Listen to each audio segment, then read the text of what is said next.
Like the comments All already. right. That's funny. All right, we're here. It's the night of the 2020 U.S. election in America. Is super exciting.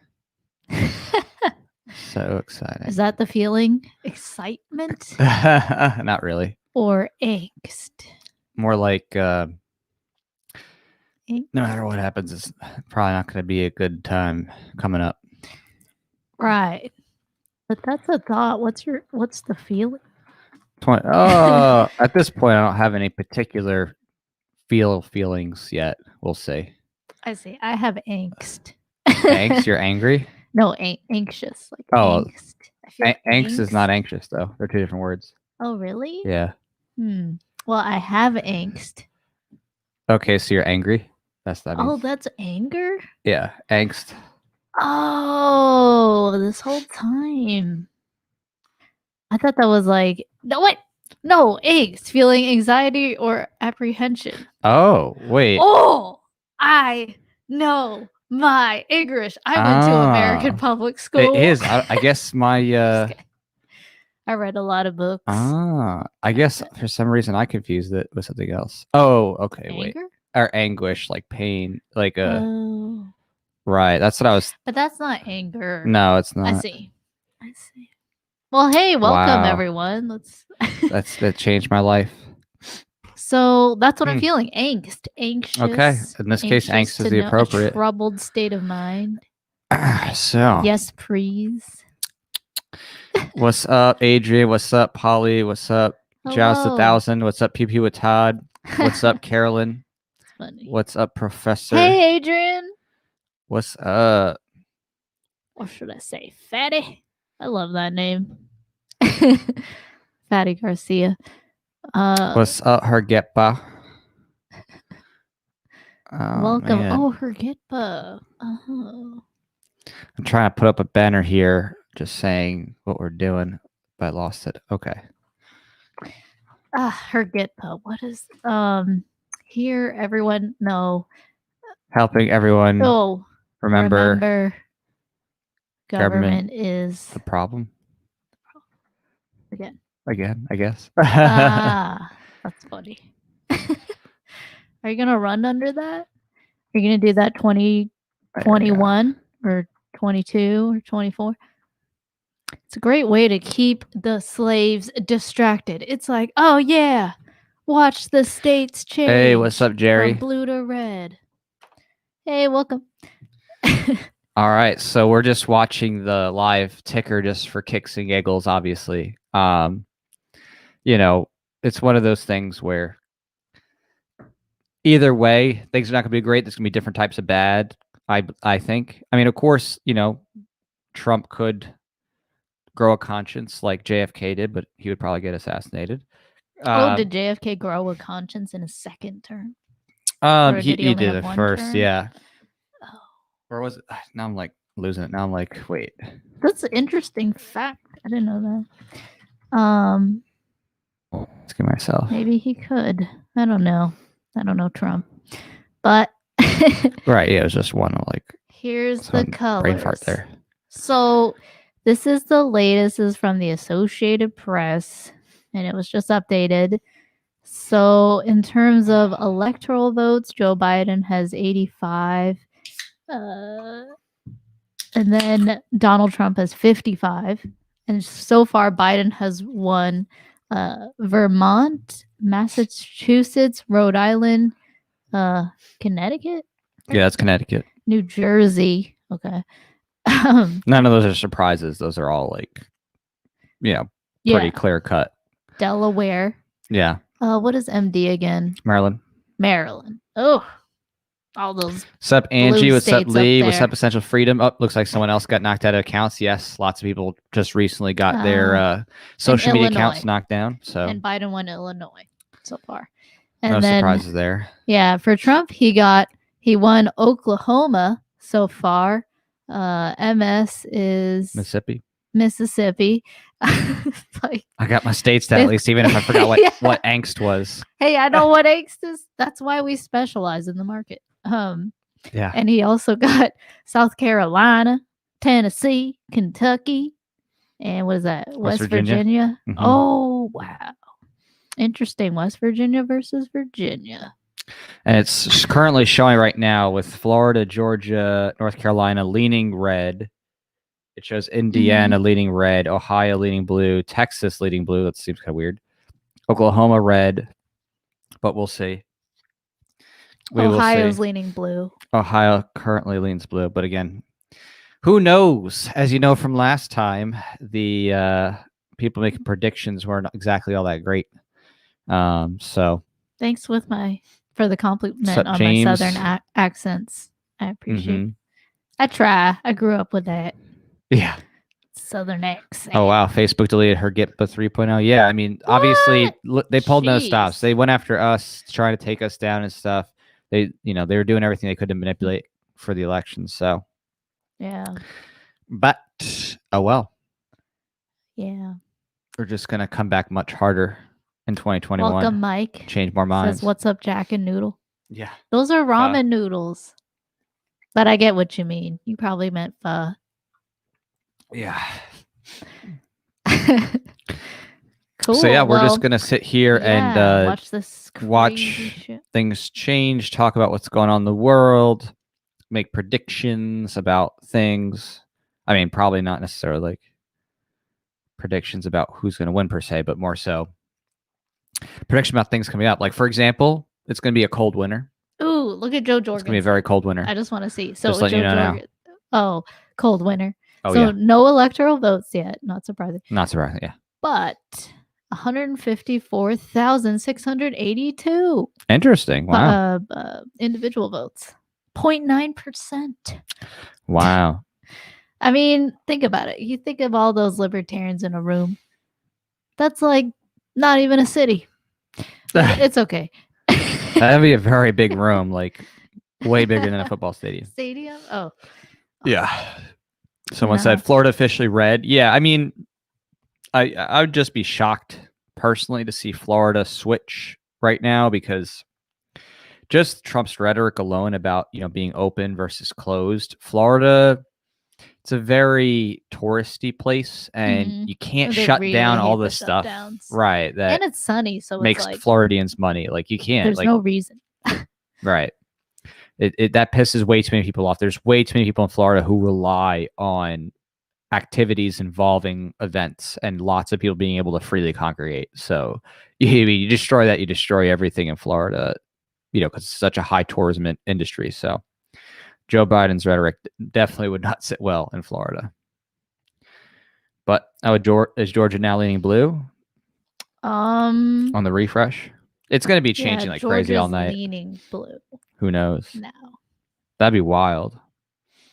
So what's happening literally right now? Is it like the police counting ballots? Police? No. I'm just kidding. Yeah. Volunteers, right? Are they like uploading? Yes, there's volunteers. Well, I mean, yeah, if they did, there's early voting and mail-in ballots, like especially a lot more this year because a lot of people obviously, don't want to go in physical polls. So that's a big change. Mm-hmm. But yeah, there's machines, they're counting them. So it's going to be interesting. Interesting. I remember just growing up. And just like that, Georgia just flipped back to red. It's literally changing second by second. It's like a game. It's literally incredible. It's like we're watching a game, I will say this is the most fun aspect of like red, blue, red, blue. You could make a drinking game out of like watching certain states flip back and forth. That'd be really good. Like every time a certain state flips, you drink. All right. If a state turns gold, I'm gonna chug this. No, if a state turns gold, you have to shotgun a White Claw. Oof. But I want to get. It's not going to happen, but and I don't want to get messy. Not that wouldn't be interesting, but yeah. Some people were thinking that Georgia might lean blue or something magical. I don't know. That's a funny statement. Trump is gonna get Georgia. He's gonna get him. He gonna get him. I don't know what you mean. Yeah. I mean, it's definitely interesting. Pennsylvania was definitely a hotly contested state. That's going to be interesting to watch. It's not solid blue yet, so we'll see. Yeah. Someone said now the nutty left. The nutty? I don't know. Yeah. Will steal like crazy if they don't get their way.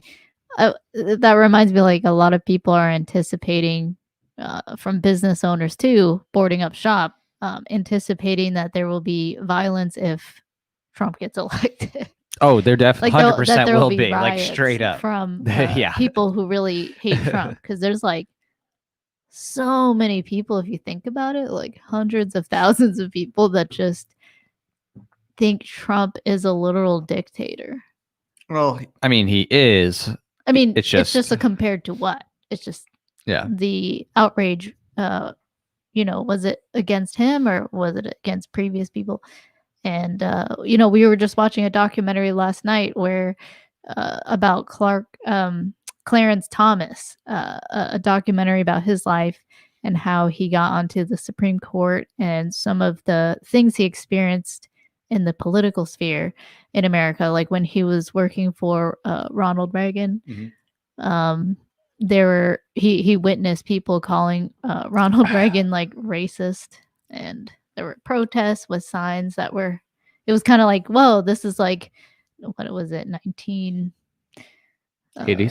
80s? Yeah, 1980s. But it's just like it's really similar signs and rhetoric, you know. Especially what was interesting was that Joe Biden, when he actually was with the Senate doing the examination of Clarence Thomas, it was very eerie. The Senate hearing? Is that what it's called? Yeah, because the Senate hearing and the confirmation for Supreme Court, took place with him and others, and it was fascinating to see kind of some of the same things play out. With Joe Biden actually doing the questioning of Clarence Thomas, and then Clarence Thomas basically just destroying and it was him. a conscious Joe Biden too, which was weird. I was like, whoa. He's so Right. I know it's conscious. weird to Wow, see someone he's like, so lively. or he actually completes sentences. I get it. He It was really a is a baby big at some difference. point. I Yeah. get it. But yeah. But yeah, that was Clarence Thomas was interesting. like, "Oh, this is just a high-tech lynching," and it was really powerful the way he called them out for basically saying, like, oh, you claim to care about diversity, but it's when someone that's black and they don't align with you, then oh no, that's not good enough. So Clarence Thomas definitely is good on calling out that nonsense, I would say. Don't always agree with all of his rulings, but he definitely is quite the character. So and worth watching. Where was that on again? Was that Amazon? Yeah, Amazon. Mm-hmm. Yeah, it just came out in 2020. Called Created Equal. Mm-hmm. Yeah, it really resonated with me, his story and what was important to him and how he changed. He used to be a Marxist, and he said he became a Marxist in college from the student organizations and people he met there. So fascinating. I was like, whoa, that's back then when he was like not old and and he went through very similar things that we're seeing today, but today it's even more extreme in my opinion, like the censorship and accusing people of being racist and eroding the meaning of so many words like racism. So yeah, no, I mean, it was pretty incredible just to see how much he had to stand up for himself. And I thought that the most powerful thing about him that was just kind of fascinating was just that he said that he wanted to be in the Supreme Court, not because he wanted the job, but just because they told him he couldn't. It wasn't really about the job. He said it was just because once like Joe Biden said, no, you don't belong, basically belong here, and tried to, roughshod him. Then he's like, okay, well then I'm definitely going to stick through this. I thought that was kind of interesting, just to stick it to him. I love seeing his willpower. That was really funny. Yeah. And also Clarence Thomas talked about secret societies at Yale, which was kind of, he like let that slide by. He's like, oh yeah, he's like, they had all these weird secret societies. Wow. Because he felt like an outsider, because obviously, he's black at Yale. And so interesting. Right. And it was a time where, as he was like, oh, okay, if you're here, they just think, oh, you were just, brought here just to be a token and not because of your talent and academic merit. He actually went and experienced racism. Yeah. Like directly. But by the people that were supposedly, liberal and, tolerant, he, felt it the most from them. So it was kind of interesting to see. Yeah. But good documentary. I recommend it. How are we looking right now? Any flips? I'm like, don't care. But okay. So Georgia's back to red. Georgia's back to red. Florida's still leaning red. Texas still red. KS, is that Kansas? Yeah. Okay, Kansas is bluish. Weird. Yeah, that is weird. Wait, Kentucky? No, Kentucky's already won. Red. Red, Okay. yeah. Interesting. Maybe that's just early there. Yeah. What do you guys think will be Hawaii? Yeah. Pretty sure Hawaii is going to be blue as usual. What about Alaska? Red? Red, most definitely. Okay, someone's saying Texas red. Right now it's leaning blue. I've so far just seen it leaning blue. If Texas is anything other than red, that would be a big shock to me. That would be. Oh, you can zoom in on who's blue or red. So look. Oh, okay. It's all in Houston. Literally, it's leading. Texas is leading blue because of people in Houston. And it looks like it's barely counted in any of the counties. All the other ones, there's like not enough reporting. Houston, and then there's 1, 2, 3, 4, 8 for leaning red counties in Texas. So, and how many counties are there? There's like don't count them all. There's too many. No, I'm just like 50, 40. I don't know. Maybe. Another one leaning red, but overall the state is still leaning blue. So that it's so crazy. There's so many like, most of the states where most of the counties lean red or whatever. But it's like big cities or big counties like Seattle and Washington or something, or LA and California, or New York City, like just concentrate of blue. It's because I just think when you're in the city, people are so crammed together in such a way that they crave central planning because everybody's on top of each other and they're like constantly in conflict with each other. It's like, oh, we need a central planner to deal with all the, the conflict. And it's like, I can see that. Yep. People who have space and you have property and it's respected and it's easier to separate, it becomes much more clear. Oh, okay. Yeah. Respect my property rights. Don't. Right. And isn't there usually more surveillance in big cities and more like control of everything, like centralized water systems or whatever? Like maybe they're just used to everything being provided in the city. Like there's, Well, I mean, they're used to everything being like very shared space, right? I mean, you don't typically have backyards. You have to go to like a central park. You don't typically have a lot of space with your neighbors. You have to deal with noise issues, constant, backs and forths and street noise and difficulty to park and stuff. Running into someone on the street in like New York, so like it's so busy. The subways. Yeah, I see that. Unless you're like super, super rich, then you can get like a big, tall tower in the middle of the city. And it's yeah, even that's not really possible for most people. It's crazy expensive. Yeah, you have to be like really rich. Yeah. More sin, bigger cities. Is that where the phrase Sin City comes from? Like city of sin. No, I thought it was Vegas because of all the gambling and prostitution and other stuff. Oh. So once I moved to California, like, yeah, no. It's like move out of California. Why would you choose like, at this point? At this point, everybody's moving out of California. I mean, even like Ben 'cause- Shapiro's like, I'm gonna leave California. Like, Yeah, didn't Ben Shapiro leave in response to the new legislation about the 10-year taxation? He's like, no, he's like, I'm not even risking it. It's like lots of people are leaving California who are anything between, Republican to Libertarian, voluntary, whatever. Anybody, who's in that spectrum is really starting to be like, okay, get out of here. Because it's insane. The taxes are going to be insane. There's no barrier, the entire state's democratically controlled. So all central planning that involves higher taxation, gun ban, stuff like that, it's just streamlined straight through. So, and they're looking to get money, they're really looking to get money. So everybody sees the writing on the wall, who's paying attention and is getting out. So it's going to be a failed socialist state within like 10 years, I would say, tops at this rate. Mm-hmm. It will be completely collapsing, I worry about the people who are staying there, like they have their whole homes and lives and family there. And, they may even have land because California is huge as a state. And like we were just talking about, there are many states where there's just a dense concentration of socialism in a city, but like small relative to the whole state in terms of size.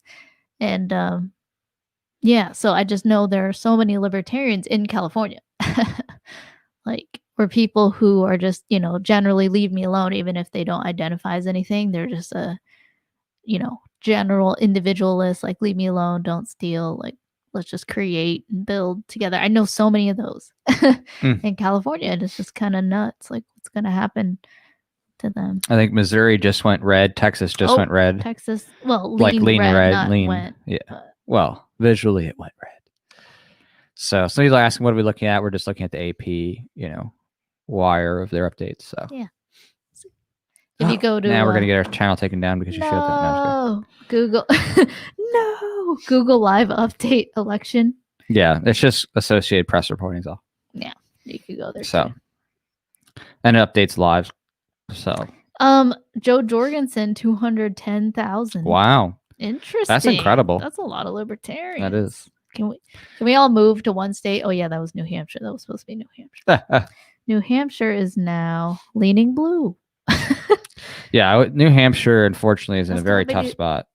You think it's hard for them to take over? Well, because they had a bunch of, they had a Democrat majority legislature. The governor's Republican. He vetoed some bad stuff with gun stuff and this and that, but there's definitely been some battles there with, taking stuff. Again, not saying like Republican is necessarily good itself either. It's just when we're talking about very specific issues, what's happening right now at that state level, it was definitely the Democrats in that position who were trying to pass more control and more gun control specifically. So, but yeah. So I see. Yeah, it's. See, New Hampshire's like surrounded by. New Hampshire just gets a lot of people who retire to there from all those heavy blue states. Yeah, New York's right there. Right. Yeah, I mean it's. Yeah. What's MF? Motherfucker. I don't know. MF? Oh, me. Oh, sorry. You mean Maine? Oh, Maine. That's hilarious. I thought it was MF. Maine's leaning red. That's kind of unusual. That is. I don't know if that's going to last, but that'd be fascinating. It's so cold up there. It's basically South Canada. Yeah, it's so cold up there. Look, I'm just looking at it on the map. I've never been, but it looks like it. Is that cold. Michigan? Michigan's currently leaning red. That's weird. Yeah, same with Indiana and MO Montana. Interesting. Wait, that is weird. Yeah, I mean, it's from what I've heard and read and seen, there's definitely a lot more voter turnout. From what I've seen, you got a bit of a bump because of all the social media electioneering and just reminding people to go vote. You have a bit of the turnout because people are voting from home or whatever because of Corona stuff, so it made it easier for some people. And then you definitely have a lot of Trump people coming out.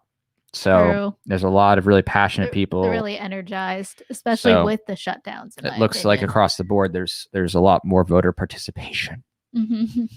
I'm not included in that. So crazy. That's a lot of people. Yeah. Just think about, 12.6 million for Trump right now, 12.08 for Joe Biden. And then 230,000 for Joe Jorgensen about. And wow. That's really cool to think about, right? Like just think there's that many libertarians out there, or at least people who are, willing to vote libertarian. True. That's incredible. Yeah. Oh, and that just reminded me, in the documentary, Clarence Thomas said libertarian a couple times. He did. He actually explicitly said the word libertarian in terms. I just thought that was cool progress. Yeah. I think that's progress when you have the term libertarian becoming more and more commonly used and known. So it's good. We just got to perpetuate good stereotypes about libertarians. A lot of people trying to do bad stereotypes of libertarians. Of course, makes sense. The opposition. Okay. Well, yeah. Well, that's why we debunk them and make videos explaining all the misconceptions. Yeah. So someone said, "Ain't no laws when you're drinking claws." I will cheers. To you. Cheers. Cheers to those who ain't living by the law. Okay. On this election night, and drinking claw. Yeah. Okay. Is it? Well, oops. I guess whoever wins, you got to hold on to your guns. Yeah, I mean, obviously, you got to get more. If Joe Biden wins, I would actually be very concerned, just in the empirical sense that his campaign was uniquely and radically open about doing lots of gun control. And that to me is, direct act of violence that would be quite scary. And it's not that Trump's, any big supporter of gun rights, as he really didn't do much, except, you could argue different justices he appointed, this or that here and there, of course. But in terms of his power to do things, there's many things he could have done that he didn't, as relates to the ATF and a couple of things. So, but yeah, it is either way. I mean, gosh, with Trump, 7 trillion more debt, crazy. He re-signed off on Patriot Act. He added a whole nother government agency for people to get dependent on with the Space Force. As much as there was some good stuff in the beginning with Trump, trying to do tax cuts and not wanting to join up with, Paris Accord and other stuff. He certainly didn't make the government smaller by any measure. It was still the same old, make it bigger, make it, people more in debt. He nodded to the notion of individual rights and right. liberty along the way. Right. He nodded to it. But spoke the rhetoric. And I think that was part of the appeal of Trump, because he was really good at speaking the rhetoric and appealing to libertarians, frankly. It's like, oh, it's about individual rights, or people can figure it out, or, we don't need socialism. Like, this will never be a socialist country. Like, the right to bear arms, all that, like he had the talking points for the message of freedom. It wasn't just libertarians, it was also Republicans, more truer to the word Republicans. Well, yeah, he his older tweets too, I think people banked on that a lot. I think they got deceived personally, because I was like, okay, yeah, you can go back and look at his tweets about the gold standard and other stuff. But let's look at his actions. There was history, so much hope with Trump, just like Obama. So many, exactly. He was like hope and the change. Right Obama. Hope and change. Right. Oh man, every 2-4 years, just like, oh, hope and change, yes. And you look up at the television screen and you hope that your guy wins, because you think it will lead to hope and change. Yeah, unfortunately. Then you don't really question, like, why do these people have so much power over you that you have to be so worried and clutch your purse and your guns every 2-4 years and freak out who's going to get into power? So it's interesting. Someone tried to say libertarians delusional the reality of might is right in practice, not moral law. And it's like, yeah, that makes no sense. Like saying might is right is a self-collapsing statement, because if you just say that might is right, well, then there's no ethical philosophy behind changing people, because what difference does it make about your positions or your argument if you just believe whoever is the most successful violent person should rule, right? There's a difference between, oh, okay, there's some very powerful people who murder people, and what's the philosophy and how you're changing minds. So I think it's pretty sophisticated to try to say that. I actually think libertarians get that quote, might is like right. I think what what I assume is, because I've heard it before, is that you're trying to say that there are people who are willing to use force, and the people with the most power will create what's right, quote unquote. As in, if they assume power over you, then whatever they do to you, they could kill you, and there's no one to defend you. So in that case, it's quote right. But that's not, libertarians actually get that issue of when you have such a central monopoly on power. It makes it so much harder actually to defend yourself when the people who take over that monopoly on power are evil and immoral. So, and in fact, libertarianism is precisely moral. The focus is on morality, and actually, more specifically, consistent universal morality. It's specifically focused on the non-aggression principle for all humans. It's what if you would say, the founding philosophy of America was supposed to be about, which was individual liberty, and that you are born as a human being, you have value, you have rights, and you have the right to your life, liberty, and your property. So, well, I'm going to go even a little bit deeper here and further debunk that idea, because fundamentally, when you say, might makes right, or, force is the ultimate truth maker, I mean, obviously, in a philosophical standpoint, that makes no sense, because the truth of a matter would not be done by force. Like if you shoot someone in the head, that doesn't make 2 + 2 not equal 4, philosophically, right?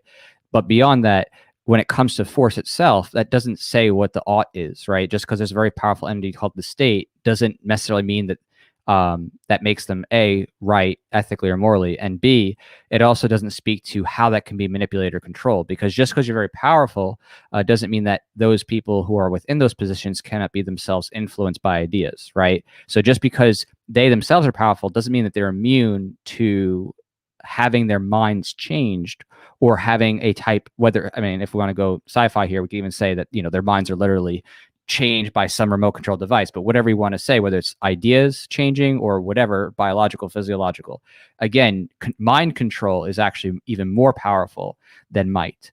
Might is symptomatic, of just some aspects in relations to human beings and how they treat each other. Mind control is actually far more powerful, and that's the ability to either change minds, and you can do that through consensual argument, which very active someone arguing about this shows that they're interested in engaging in argument. Otherwise, they would just use violence instead of arguing. They would just kill people. Or, if you don't do it that way through consensual things, then you're using indoctrination, which is, of course, how the statists operate. That's why they want kids in schools for so long, so that they can work on their minds for 12, 13 years and get them to believe Hollywood that, movies, right, or help control what Hollywood movies, communicate to people. So ideas or mind control is really the most powerful thing as relates to humans and how they treat each other. Yeah, sure, you could sit there and talk about, someone could have a bomb, but the bomb doesn't change minds and how people respond. You can kill everybody off, whatever. We each had different perspectives to answering his question, or his assertion, really. Yeah. But anyway, cool. Hey, Joshua, welcome. But let's update. What are we at? All right. So we are at Biden is at 85 electoral votes. Trump is at 61, and then the rest 0. And then Biden. Any more solids? More solids. Oh, Arkansas, 1 red. Okay, well that makes sense. So there you go. Interesting. That's the only one I see so far. Wild. So there you go. Yeah. And then Trump is still leading by popular votes right now. So 50.1% as opposed to 48.7%. But he has less electoral votes right now. So interesting. So yeah. So someone's asking the Twitter question. Can I build a nuclear weapon in my garage as long as I don't set it off? Yeah, literally. I mean, there's nobody harmed. How's that any different than you build a propane tank, right? If you build a propane tank in your garage, right? Okay. But if you have that propane tank and it explodes and sets fire to a block and burns down the buildings on the block and kills a bunch of children and parents, whatever, that's a problem. So yes, the ultimate question is about what is somebody actually doing to another?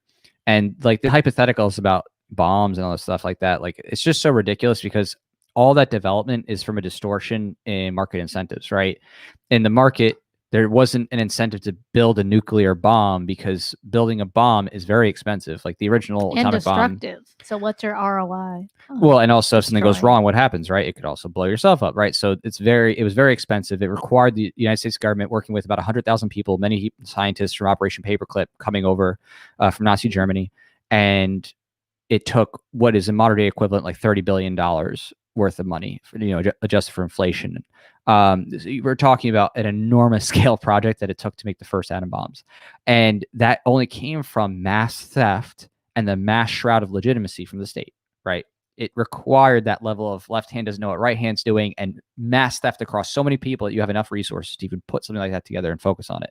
So again, all this other stuff about those weapons and stuff like that, it's, it's fun to talk about like as a philosophical thing, but the reality is just so comedic.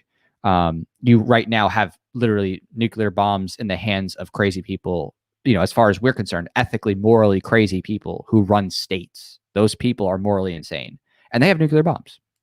But you don't sit there at night wondering, oh, okay, it feels so, Yet, Pakistan, right? The Chinese government. I mean, you could sit there and talk and speculate about the nonsense of like, some Joe Schmo in a garage having a nuclear bomb, but in reality, the states of the world that are some of the most corrupt groups of people, stealing from literally millions, billions, mass murdering, enslaving people, have nuclear weapons. I think that's a bit more of a realistic, empirical problem to be focused on than the comedic and fun to talk about, but not realistically an important focus idea of, oh, could someone build a nuclear bomb in the garage? It really is quite comedic to compare the empirical reality versus the speculative nonsense that people put out there. So yeah, it's a lot of fun. But on that note, will there be a World War III coming up? Maybe. I want to explore this. Someone said it's absolutely fascinating. This is Eric July, to see the difference in reporting of the election depending on what channel you're watching. Interesting. I wonder what he means. On Fox News, they show Trump winning, and on CNN, they show Biden winning. That's what he means. Really? Yeah. Oh, wow. Interesting. Yeah, depending on the channel that you watch, like they have a bias of like who they're going to say. I just want the no bias. I just want to see as it comes in. It's funny. Well, there's going to be some major bias Press with everything right now because there's just so many reporting biases, and who knows what kind of corruption is going to be going on. There was already, James O'Keefe was already exposing election fraud, people gathering petitions in ways that weren't supposed to, and multiple petitions. I mean, there's been arrests for that already. People who were putting in multiple ballots, like, themselves. So who knows? I mean, I can't monitor that. A lot of people like Eric July. That's cool. Nick, Jack, Josh. Yeah, I like Eric July. Interesting. Yeah, it is very interesting.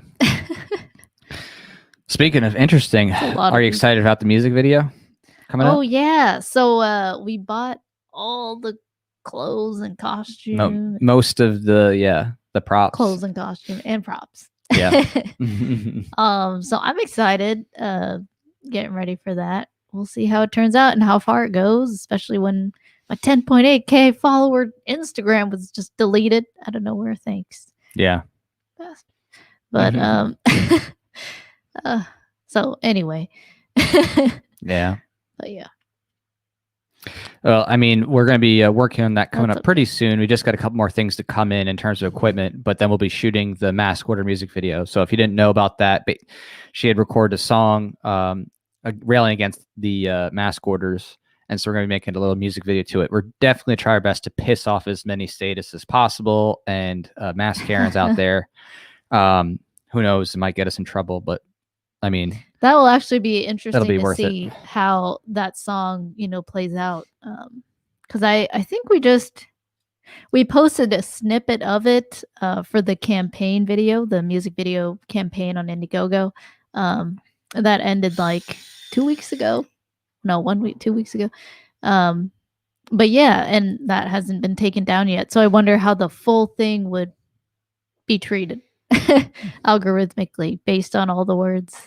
Well, we passed the election at least. So just that alone, I think will, I mean, I'm just crossing my fingers, but I'm hoping that, some of these censor ninnies are going to change their algorithms back after when they're like, okay, it doesn't matter for right now. Let's, let people, post again. But I'm not, and harvest their data. And right back to harvesting data, like, what their actual original market incentive was before the government started getting involved. But yeah, I mean, now's the time to go get other, profiles elsewhere. Mine's Mayway, Float. Definitely make your backups. If you haven't already seen, lots of people can't interact with complex entities. So. Yeah. Yeah.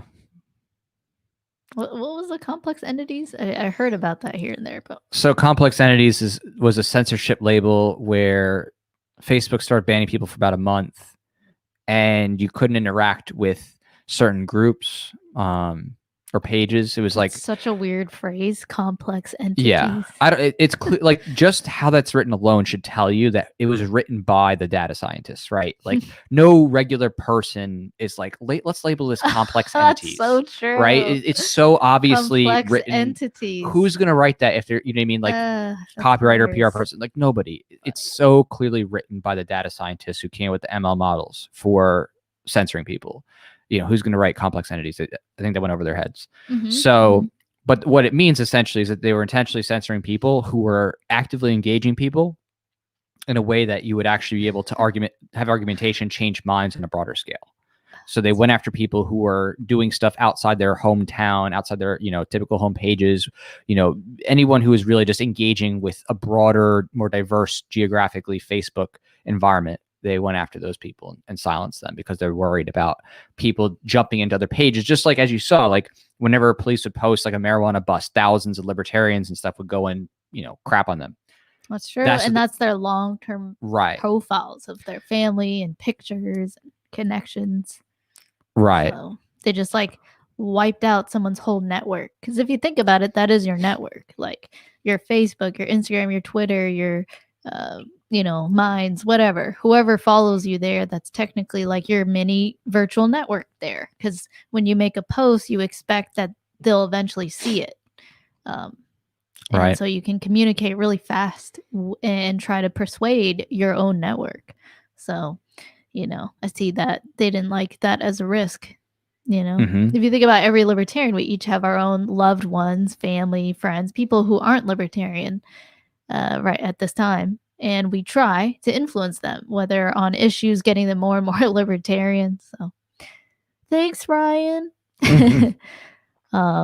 Yeah. But exactly, yeah. I mean, that was why the key to their censorship was anybody who they thought, algorithmically speaking, was actively posting a lot elsewhere, out in other jurisdictions, and just because they know the bandwagoning issue is a big thing. You get enough. It's social media. They know that if you get enough people attacking a candidate or attacking an issue a certain way, there can be a bandwagoning with like regular nubile people who are not really like politically savvy or whatever, or philosophically oriented, kind of just reactionary people. They know that you can bandwagon that way. And so that's what the complex entity stuff was, in my opinion, at least just from what I've observed. I read Facebook's white paper on how they did the machine learning and how they were trying to arrange it for hate speech and spam. They did an 80-20 group, 80% good, 20% bad, and ran their machine learning models to that. So, to me, it's pretty clear that was the goal. Let's try to keep people from discussing too much in different areas and bandwagoning. Just like, what was successful with Joe Jorgensen and Spike Cohen was just a very active user base going and heading up every news station, heading up every, group and thing as a team, essentially, a voluntary, decentralized team. That's effective, right? You can get a lot of attention very quickly, and that's what Facebook was going after. And it wasn't just libertarians. There's people, in the left, you could say left, like people labeled Antifa, whatever, too. Just, across the board, anybody who was too extreme outside the left-right paradigm they wanted to have people focus on. Okay, this is cool. 337.5 thousand for Joe Jorgensen. I just think that's cool. Like identifies libertarians or just fed up with Biden, right? Or Trump. That's crazy. That is a lot of people. That's cool. All right, just gotta it's like, how do we get all those people? It's hard. They like their specific climates and geography. Well, I don't want them together. I'm just saying it's like if there was just a way to conveniently reach out to all those people and just get them onto some type of either magazine list or email serve, where it's just like, imagine what could be done. And I was actually thinking about this the other day. I was like, imagine what could be done if we could create a magazine or at least an email list serve, and it was just like a means to get people to know when all the big liberty events are, right? And I say big, like, I mean, just like whatever you could say, Freedom Fest, or you could say the Free State Project's Pork Fest. What about even like meetups? Right, and meetups too, and stuff like exactly. Like, it would be great to just have a type of listserv or magazine where people can get it and they have it, and it just gives them the heads up of like the stuff that's going to happen in the year. So no matter what happens, in the internet sphere, if there's disruptions or shutdowns, at least there's like a listserv or a way for people to get a physical copy of like a mailer that says, hey, here's, the top 10, 20 libertarian events or whatever to, voluntary sanctioned events to go to this year. That's a cool idea. I like that. I just think that, a physical way to do that would be pretty incredible. That's cool. So, Welcome the essential freedom. oh, Nick said here, I heard about you guys from the Monopoly and Violence documentary. Oh, that's Hey, cool. That thanks. was a cool documentary to be on. That was a lot of fun. And yeah. No one fan. Welcome. He says, yes, please. Thanks for the live stream. What up? Enjoying the time. Thanks for being here. I had fun. That documentary was great. I actually helped them formulate the documentary and get I remember them the set. beginning stages. So, that was cool. I got to, yeah. Here I was like, oh, what you working on? What's Insider scoop. I helped them they're gonna do that. get That's set cool. up. Yeah. Yeah.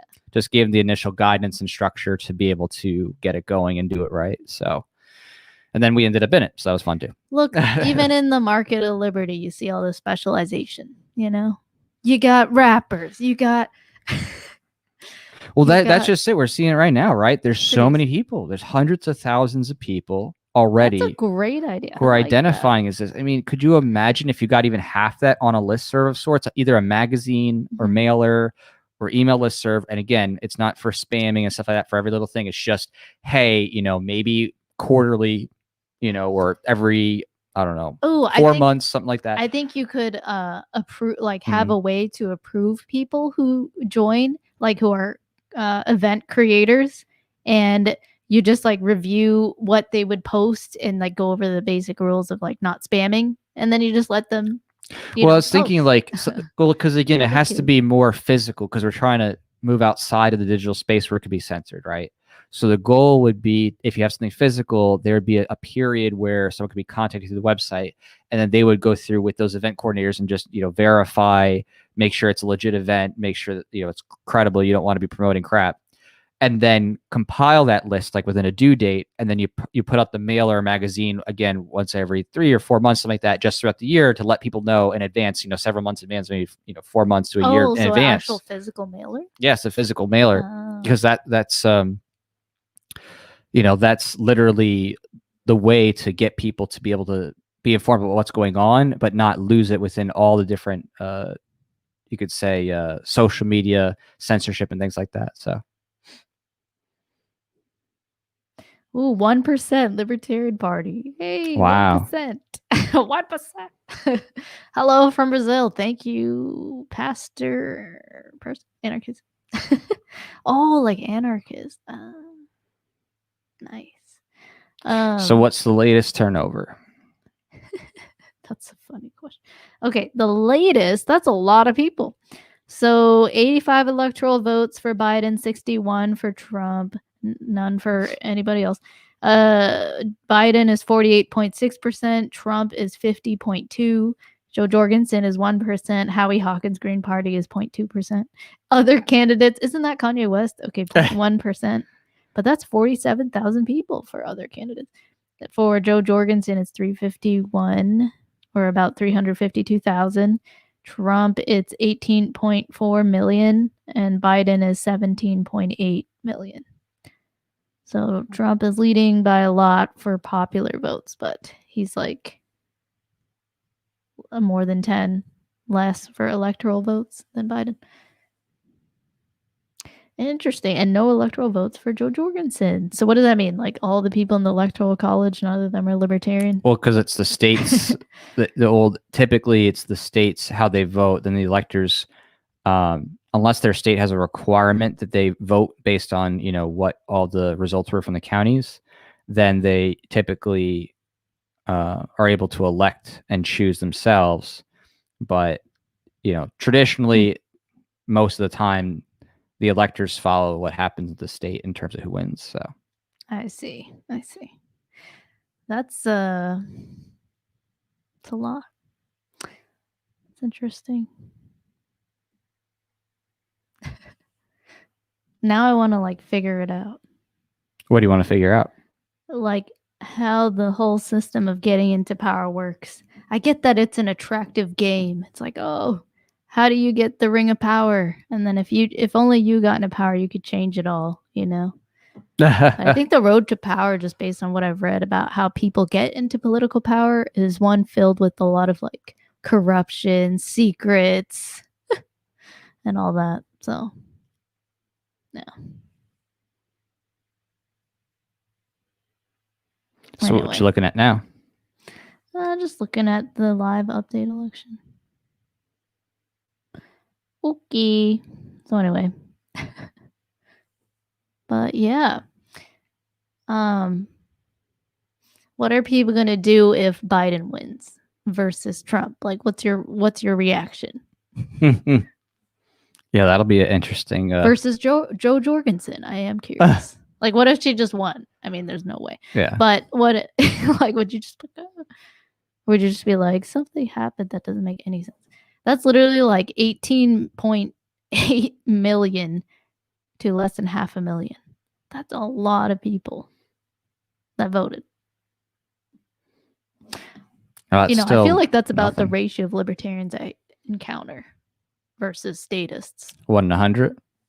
Something. Yeah, is that what that is? That's what 1% is. Oh, it's opposed to 50. Yeah, but like 500,000 to 18.8. I just don't know what the total turnout's going to be for voters. That's what's really interesting, because that's a very big unknown variable that, again, there's been a lot of people showing up and going out. And so it looks like there might be a lot more participation this time than 2016. Yeah. So someone said, Second Amendment for Canada, sheeple gonna sheeple. And it's like, okay, so they're too whatever disunited to care about their sacrifice to unite in mass and commit to duty in defense of freedom. So, the thing about that is, if that's true, then what do you have today? And what are you advocating for? Are you just advocating all those sheeple just need to be controlled and then forced to commit to duty? Is that what you're saying? Like, they wouldn't be persuaded otherwise? That's what you're advocating there. And the difference is, for those people, it's not everybody, but for those people who don't want to unite with others, but most people do. Like, people are social animals, so actually the norm is people do unite together for common causes. What you have in a statist society is you have a place for power, just like what we're watching here. We're literally talking about this presidential election. You have this throne of power that you hope those people don't get in control of. Those people that you say are, all those, lacking character traits that you listed. Like, do you want them to be in power, or do you want to be in a society where you have the maximum freedom and choice to actually fight back against those people who want to harm you and harm your family? Like, wouldn't you want maximum freedom to actually have a chance? So, I mean, I argue like that's more the sheeple way of thinking, if you want to have labels, like, of thinking that you need to either be controlled or that you need to control others by force, and not realizing, and you're advocating for your own enslavement and not realizing that by advocating outside the system and actually getting close to people physically in person, building those communities, that's how you actually fight back and have more control over the world around you. Is you actually live to the virtue that you're advocating for, which is to join together collectively for defense. But why do you need a state apparatus of coercion to do that? Like, why not just persuade people to join you versus forcing them at gunpoint to be in your armies? So. Well, I mean, that's always a good point of contention for me that I try to point out to people, is that for the people who are like so worried about control, they're like, well, what about the foreign governments who want to attack? And, there's nuclear bombs and biological warfare. And, the Chinese government has obviously programmers trying to attack the electrical grid. And I'm like, yeah, those are all real problems, like, obviously.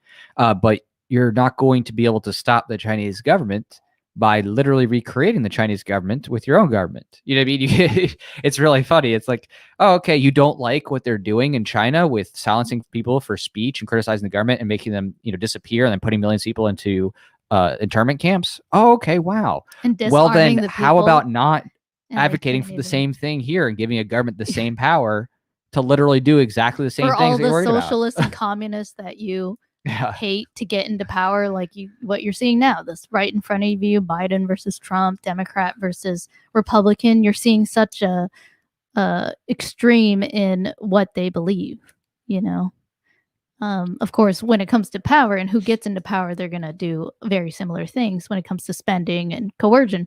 But I'm just saying, like, the people who vote for them, who believe in whatever narrative that they're touting, they have such extreme differences in philosophy. You know, you have one side focused on like collectivization of property, regulations on the market, you know, no guns, and you know, heavy indoctrination with public schooling.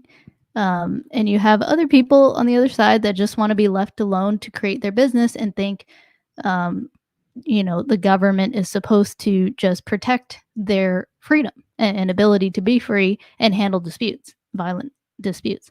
So, you know, I just find that like really interesting, like how extremely different the philosophies are here. And that's why I don't want there to be a power system with people who are fundamentally opposed to my ideals of living, which is to be free and have your individual body and property rights respected. I don't want those people to get into power over me. I don't want to be forced to fund whoever gets into power every single year by force, have no choice or direct say and no ability to freely stop, you know, without the threat of death or imprisonment. So, you know. And anyway, that's not an argument. The election map that you can just go onto like Google, like yeah, the biggest manipulators of the internet, but they do have the AP map updates. Just go and Google, and what do you have here? Just I Google just type Google live update election. Yeah, you can you can see a map there that gets updated too. But yeah, it's always interesting how reality versus ideal is always this dynamic that people have to deeply think about, because there's a wide gap between what people wish the government to do and the reality of what governments do. And that's one of the biggest hurdles you have to get people over, is realizing, okay, one, do you control the government? Clearly not, like not in any sense. Like, if you know what I mean, like you're not a president, you're not the head of the CIA, you're not the head of any freaking department that's, you know, oversees any meaningful policy. You don't control anything in any sense. And so the idea of like what you think the government's going to do is just immaterial to your existence. It's literally not, you're not even a and even if you were in some of those positions of power, you're one person. So in the end, it depends on your network within that government that you're in power of.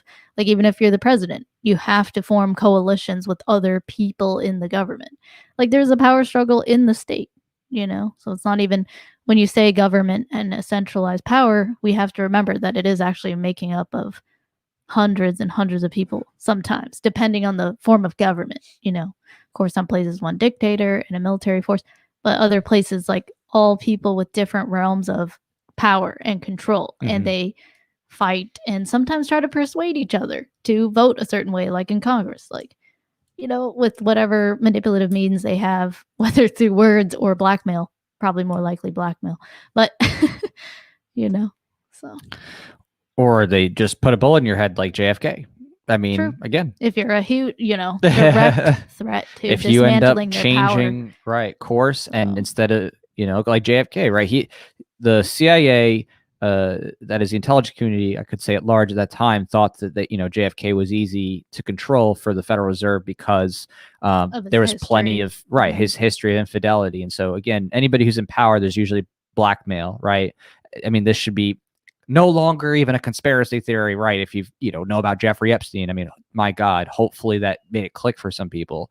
But honeypotting and blackmailing is like the way that everything in, you know, the realm of power is done. You know, people do sick things with each other, you know, rape kids, murder people, whatever, all kinds of crazy stuff. And they do that to have the ultimate blackmail. And that's why the secret societies, you know, and like Skull and Bones, stuff like that, is because they're trying to keep a control over everyone that basically is like, okay, no matter what, you're owned. Like, we know you're not going to betray us because you'll be so dead immediately if you do. Right. Or, their incentive to not talk is much higher. Very high. So, you know, the kinds of people who get, by and large, again, there's always some rare exceptions here and there, but by and large, most governments around most of the world, the people who are in most of those positions are the sickest human beings on the planet in terms of truest sociopaths, psychopaths. That's the kind of other people. compared to what when you talk about a statist versus stateless society is look at the reality today compared to what you live under today. What you live under today are a bunch of psychopathic, sociopathic pedophiles that are in Right. control of us who will lie and twist their words and say one thing and say the complete opposite the next day for whatever suits them in that moment. So it's just, what do you want? Do you want the chance of freedom and not to be coerced to fund something over and over again and be forced to associate with people that you don't know who are hundreds of miles away from you? Like if you're in opposite, sides of the United States, you have to like know what's going on in New York when it really doesn't really affect you directly. And you have to like worry about what are people going to vote in the federal election? Oh no, because that will affect me. And just think about that. Do you really want to live in that world versus continuing what you already do today, but without that automatic 50%, 60% of your income just taken from you and being forced to use the same currency as everyone else, and they can just print it to oblivion, and you have to, you don't get the money right away that they print, so you have to deal with all the inflation that it causes. Like that's what you want. You want this today. You think anarchy is chaos, and yet you don't see the chaos happening in our faces by the state, by governments all the world through genocide and their policies. It's like compared to what? Just look at what you have today. I think that to me is, if you're just so wrapped up in needing power control, and that's one of the reasons the state forms, is humans who are trying to control other human beings and to control things that they can't really control, and to think that they know things that they don't really know, like what should the price of bread be tomorrow at 5? I don't know, or gold or silver. Like you need individuals making choices and being free to know a lot of things and have things progress. So anyway, I mean, exactly. I hope that changes people when we bring up compared to what Epstein's buddies are still in power. Realizing. Yeah, and that's why journalists work so hard changed. to report on those issues, or meme makers to spread the news of like, okay, Jeffrey Epstein didn't kill himself and there was this whole conspiracy and he was just given slaps on the wrist in Florida. Like, okay, like we should talk about what kind of people he knew, and it's the very people you're forced to fund with your taxes. And this illusion that, okay, we have a choice right now, me out of, what is it, like 50 million, 40 million people, like my vote will count and will change the world. Like, no, it's actually, what do you do to get someone to vote anyway? You change their mind. That's the point. So whether you vote or not, the point is whether you're changing someone's mind. And then what are you going to do about it now that your mind has changed towards liberty? What are you going to do? Voting can be one thing, but voting is one of many things, If you want voting to be your shtick, okay, then really focus and try to get more people to vote. Sure. So hard right now, like just get a bunch of other people to vote or whatever. But there's other ways. Becoming a major influencer, like Joe Rogan on a podcast, like whatever. First you got to do Fear Factor. I remember that. But so among the things you could do, literally, like in defensive voting is like such a low. Oh, if you're gonna go on the way back, could you grab some more claws? Oh, sure. I'm gonna need it. Clearly. Look at that. I consent. I will get it for you. Thanks. Much appreciated. All right. Well, I'll hold the fort until she gets back with more claws. More consensual claws. All right. So in the meantime, I will report here on the latest update really quick. Here it says Donald Trump 92, Joe Biden 119, Texas leaning blue, Florida, Georgia leaning red again. That's intriguing. Colorado leaning blue, Kansas leaning blue. Interesting. Michigan leaning red, Maine leaning red, Pennsylvania leaning blue. So it's definitely curious. Texas just seems shocking. Okay, it just looks like the bigger cities are in. Whoops, no, I went too far ahead. So yeah. So I guarantee you, if Biden wins, gosh, if you think ammo price is bad now, if Biden wins, it is guaranteed to be like $1 round at least for a 9mm. There's gonna be so many people buying stuff. I'm hoping that's like the only silver line that anyone could say to Trump winning is that by some small miracle, maybe ammo prices will come down somehow, but probably not. Because honestly, I fully anticipate that if Trump were to win again, there's going to be major riots and all the more people buying up guns and buying up bullets. It's going to be insane. Someone here probably says, can I privately buy some acres of land, set up my own ANCAP Chaz? We're all armed and not pay taxes. Yeah, the problem is that if you do that in the United States, the government's just going to kill you. So that's pretty much a big problem. I mean, just look at the lengths that they went to go after John McAfee, right? Like John McAfee, he's some old dude. Like what I mean? Who's he hurting? What's he doing? He doesn't have like crazy resources. He's not like, some current active mega wealthy banker person who like the government wants to extort for lots of money and like they want to get like some keys that only he had. Like, I mean, literally they chase people around the world over taxes. It's insane. So, if you try to make your own, outpost, enclave, whatever, you're just going to get wacoed. I mean, that's the unfortunate fact. Now, again, if that's your goal, if you're like, okay, I'm setting this up to, to be the last stand, then that's your prerogative. But I'm hoping that that's avoidable. But with time passing, it seems less and less avoidable, unfortunately. And the cycle of how those in the government continue to oppress and clamp down. I mean, it seems like as if they're on a suicide mission for everybody, but it really has that sense of those in power looking to mass murder everybody and like only leave behind what is they think is needed for them to be all powerful, where there's nobody outside of control. Into some real you did. I mean, look, you know what I mean? It's absolutely. You finally noticed Polly's comment. That's hilarious. Yeah, I was waiting. I commented about that. You said Jack, so I waited. Yeah, I mean, at this point, was it yes? Was the answer just yes? No, I said you're gonna die. Oh, yeah. For real. I mean, you can. You can. Well, what's gonna happen? You're gonna kill you. You're gonna die. Right. No. Yeah. That's funny. I'm just being real. That's hilarious. That's why you gotta change enough minds before it's too late. And especially, I mean, hitting up young people in terms of the messaging, right? Like hitting up college age people who are, exploring their intellectual thoughts. I mean, there just really needs to be more outreach.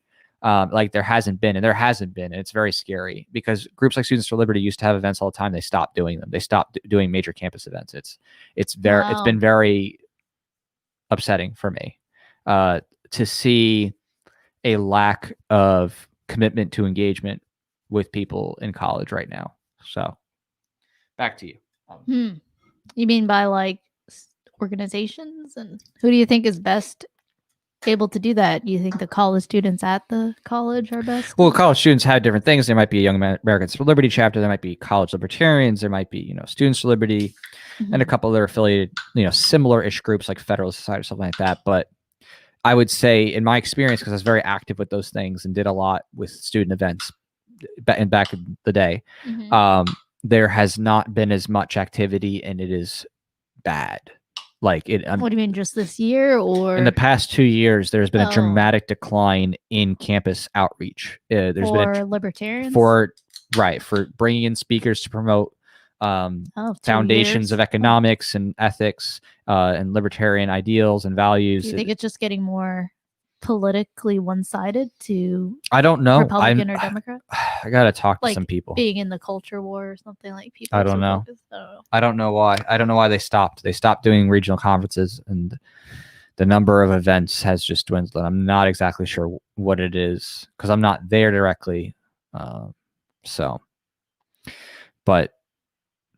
there's that needs to change. Like that's a big part of this. The culture war is that young people need to be hit up while they're engaged in it. Because again, you're at college. Some people are there just to party. And that's all I do. But there's plenty of people who are there, like trying to challenge themselves intellectually and philosophically, and it's a great time to get people to hear some ideas they may have never heard of before, especially in campuses where they're so biased towards central planning.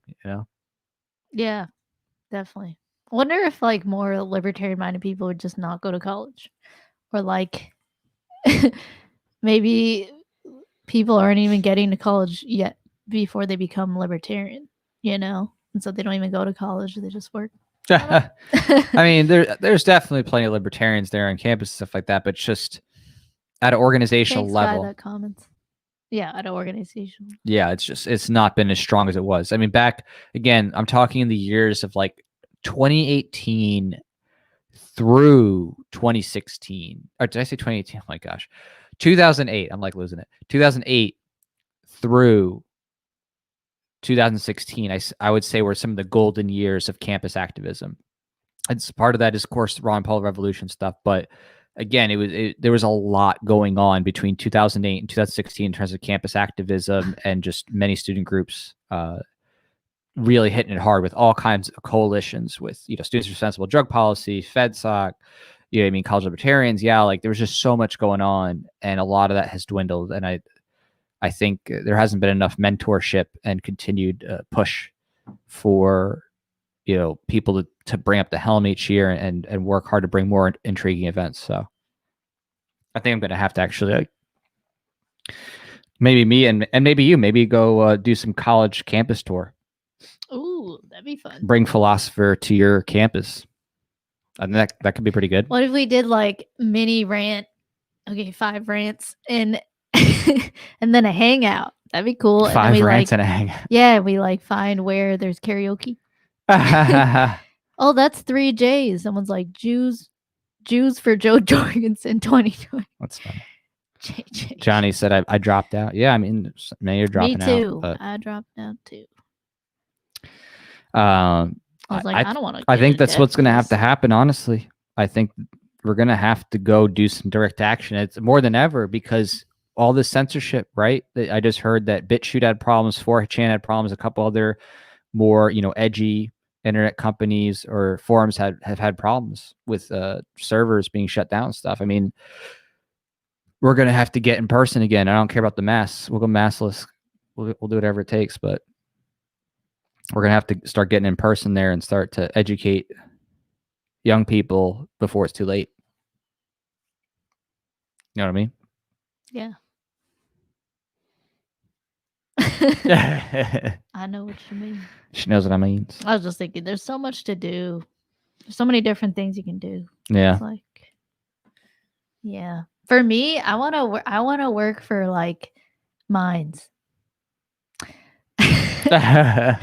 Or like blockchain, the blockchain.info or something. I don't know, like just some crypto company or social media company that's about freedom and liberty. Like I just think that's what I would enjoy doing, like building that software and helping promote it like marketing wise and help like expand it as a company. That'd be cool.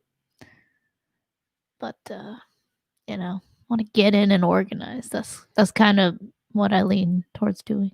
But I like what you said too, going, why not both? Why not also go and have events at the colleges? People who aren't students can drive because they usually are working, so they could drive to the campus. Or would they allow that, like, non-students to come to the There's been open events for everything because a lot of, especially if you did a public college university, they have public events. So, faculty could come, outsiders could come. I mean, we did that all the time when I did events for either college libertarians or YAL or Students for Liberty. Absolutely. Did it all the time. Ooh, that'd be cool. I want to go to places where you can carry, conceal, or open. It's pretty difficult because most colleges or universities, you can't legally. Like, it's not likely to happen. I think. What about like right next to the college? Yeah, I mean, like not on campus, just like there's some. Meet us outside, right on the. Yeah, not likely. So what are you saying? Like, not like stay strapped secretly or protests like Adam Kokesh and just like defy it, or You could. or just obey, You could. or choose to only go to places that let you stay strapped. I mean, you could choose a college town and have the event off-site. In other words, you could be like, we're going to have the event at some place that's Right. not People on the campus. can Uber everywhere. The only issue is you may not get the campus resources, whereas Oh. you get like, because if it's a sponsored event by a student organization, a registered student organization, Oh, I see. then you lose the Oh. resources to be able to have the. Oh, because the student organization has some access to the college. Right. If they're an approved, then the college gives them some money, right? No. Oh. Well, I mean, okay, there are some that is the Oh. case, but that's not typical. It's I typically wasn't really involved in I know. college, as you can see, but you were. Yeah. So I see the experience difference here. right. The organizations are just able to Nice. raise money typically. Yeah. Someone said you can conceal carry on a public campus in Texas. There's certain That'd be great. states where it's possible, but I would say the overwhelming majority of states, it's I want not to have fun. not in very Texas. possible. I heard there's a lot of Vietnamese immigrants in Texas, and they make delicious pho. I would like some. Yeah, that could be fun. No, yeah, Texas would be one of the places I think about. Would want to go. What about you? What states would you want if you were thinking of going to different campuses? To speak, I would love to speak at Yeah, that makes places like, I don't know if that's what happened, but it'd be fun to speak at Harvard, Yale. It'd be fun to speak at maybe Emory. That could be fun. Kind of. No, it's kind of lame, I guess. Colorado Boulder. UCLA would be fun just to see how many people Yeah, get triggered. That'd be hilarious. Oh, yeah. What about New York? ASU, that's the one place I wouldn't go. New York. I know. I like New Yorkers. You can just come outside to the next state over. Yeah, the next state. Just go to the next state, Yeah. guys. Cross Yeah. the bridge. Oh my goodness. Oh man. Looks like Trump there was having a lead for a half second, and then In electoral? in a popular. Oh. He's still showing a lead. in Yeah, he had popular, 50.7%. But it's 92 to 119 Trump to Biden for electoral. What's Joe got right now? Joe Jorgensen has Wow, that's crazy. 473, almost 500,000. Wow. Let's get those libertarians on a mailing list. That's what I'm saying. That's what I'm saying. The mailing list might be dangerous because I can you know. imagine? But like, don't send it through the USPS. Like, all right, we know where all the libertarians live. Give this to the ATF. Well, You know what I they mean? do that already. Like all they have to do is just collect the LP's mailing list and True. then the That's so true. Mises Institute mailing list, and boom, you got They got you it. got most of them between the two All of right, those. so it already exists. It's great. Yeah, we're just Um, combining it all. I like LP Mises Caucus. I guess that's what they're trying to do, right? They're trying to gather people of like mind together. Mhm. Yeah. Yeah. The main thing is, I think, like the most effective thing there is like issues, like amendment ballot stuff. That's the most, I think, if you're going to do political activism of sorts, I think the most effective kind is in places where you can get like amendment ballot stuff done. There's a lot of stuff that's been moved that way, decriminalization of stuff, stopping taxes and stuff like that. That to me is like more worthy of time if you actually feel like doing anything in the political realm, which I typically don't. What is? but I'm sorry. amendment ballot stuff. So like okay. trying to get in a particular signatures state. to like maybe legalize Oh, okay. On the state marijuana, level. right? Yeah, or even locally, What whatever. can you do for the decriminalize federal stuff. level? Nothing. Federal, there's too many Federal is so much. too many vested interests in many maintaining interests, that yeah. power. Yeah. So you're gonna have so many lasers on your head if you're gonna meaningfully actually pose a threat to the power. Right. Like unless But you're a we'll billionaire, still advocate no for chance. it. Yeah. Well, I guess that's how Trump was a billionaire. Yeah, you can be a billionaire and be an outsider technically, or True. you could be a millionaire and you're an insider. So like a lifelong politician. Like Biden. But you see. ain't getting in otherwise. Wow. So okay, what's Senate doing? So Senate, you have Democrats 40 Wow, I seats. forgot. I just forgot about the Senate. Oh yeah, Wasn't yeah. even thinking about them. Republican is 38. Ooh, other parties have 2? Really? Where? Who? Show me. Whose other party? Oh, it says no election. What's no election? Oh. Versus seats won. Weird. I don't know. Other parties. Oh, other parties have 2 seats, Hmm. but they haven't won any. Okay, never mind. Seats won is actually Yeah. 7 to 8. Interesting. Democrat. Okay. House is 30. No. 39 Seats Dem, won, 56 pubs. 3956 Dem pubs. Oh, Dem Dem pubs. pubs. Like bullet. Pugs. Pups. Pugs? Electoral Pit bulls. pugs. Pit bulls. Oh, okay. Anyway. I had a White Claw. All right. So, Did you actually have a full White Claw? Or? it's like a third, Oh, wow. but I feel it. This is how allergic I am. Oh no, now the NSA is gonna know, or the CIA. Yeah. They're like, ha, that's how we get her. We get her with alcohol. That's how we get her to die. Someone asked about latest Project Veritas video. I don't know because I watch a watched, like, lot. 3 So days tell me ago. which one. Because I'll go to obviously his James channel. O'Keefe was doing great stuff exposing how many Yeah, I've been people keeping up to date. I just haven't seen it were for doing like 4 or corruption. 5 days. Yeah. So you're talking about the ballot harvesting? Yeah, we're talking about ballot harvesting video. What are we talking about?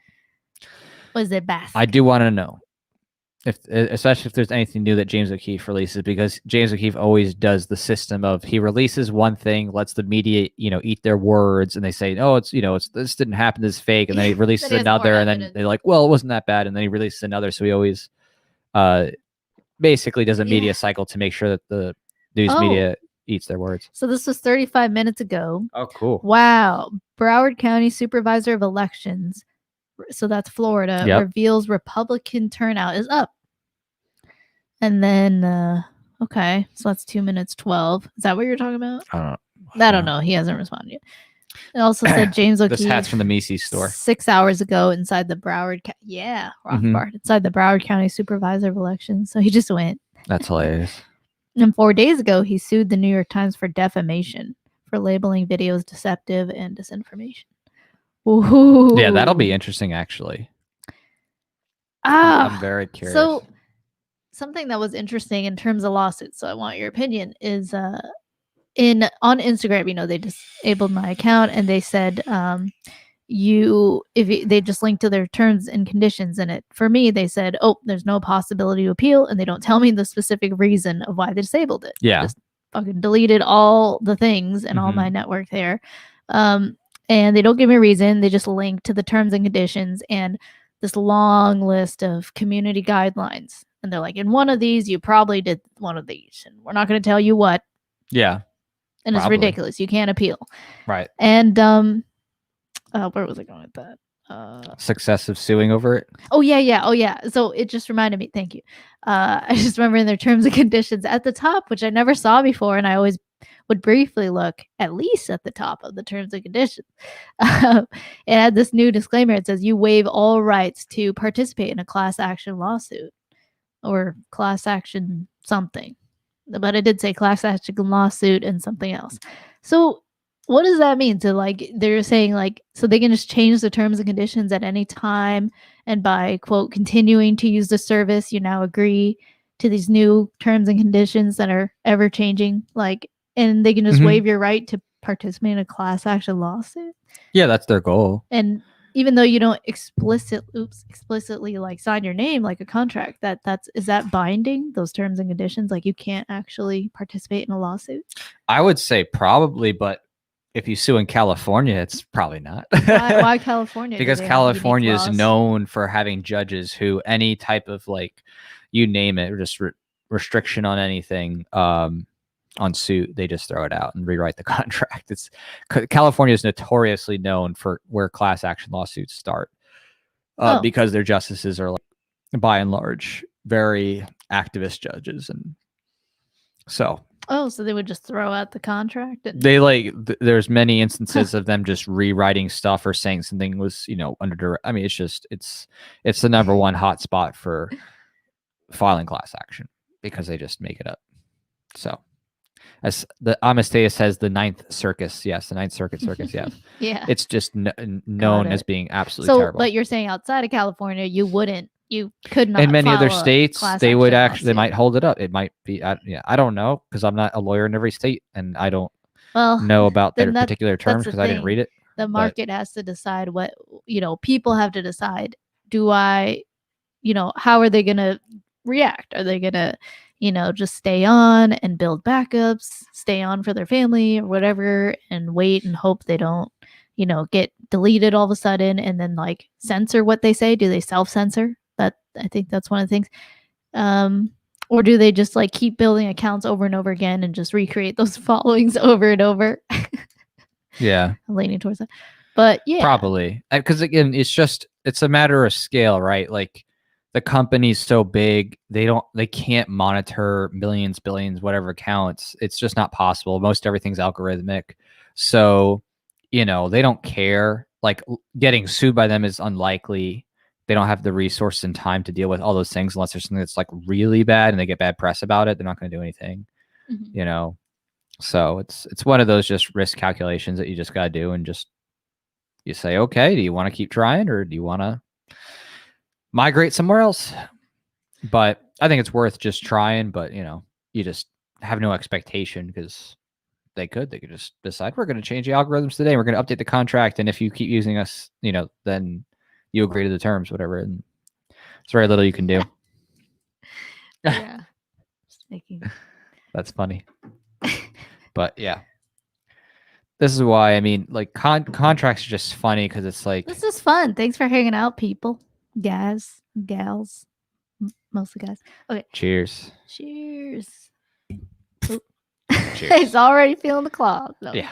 Now I'm feeling the slow descent into depression of whatever is going to come out of this. Like remembering the reality. I don't know. I mean, I just know that know. things are getting bad out there. I don't know. I mean, the Supreme Court got remade, so that's going to be interesting. In a best case scenario, they finally take a gun case and rule in favor of the right to bear arms for all 50 states and strike down. 20 years later, they finally have a gun case. Right. And it's just to undo the bump stock bans. Well, Like, it would, damn. yeah, that'd be bad.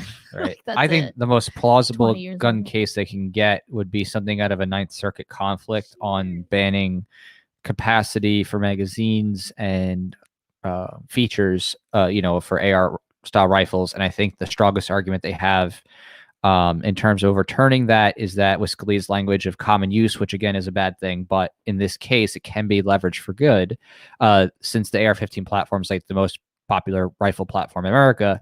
If this gets to the Supreme Court, it's going to be a slam dunk argument if there's a good attorney on it, saying that you can't ban these guns, as is already noted in Heller and McDonald. Right to bear arms, the fundamental individual right. It applies to the states, the 14th Amendment, and if AR-15 is a common use gun, you can't just ban that. That is literally what it's protected for, under the Constitution and under, Scalia's opinion. So I think that's the most hopeful situation that can come out of this is the Supreme Court getting a gun case that reinstitutes some semblance of the right to bear arms on a, nationwide level. How long will that take? I don't know. I mean, those cases can take 4 to 10 years, depending. So who knows? But we'll see. So, whew. In any case, where are we up to? Well, it's interesting. So more states are now won for red. Okay. So for blue, you have New Mexico just turned blue. Illinois was one blue. New York. Yeah, I'm so shocked. New York is was completely blue. Yeah, and then for red, what's new is North Dakota, South Dakota, Nebraska, Nebraska, Wyoming. So that was all new. Middle there, right? So it's changing, and then let's see, Senate seats 1, just 7 for Democrat versus 8 Republican, 0 for others. And then House, you have Republican 63 seats 1 versus 40 for the Democrats. Interesting. Very interesting. Interesting. But yeah.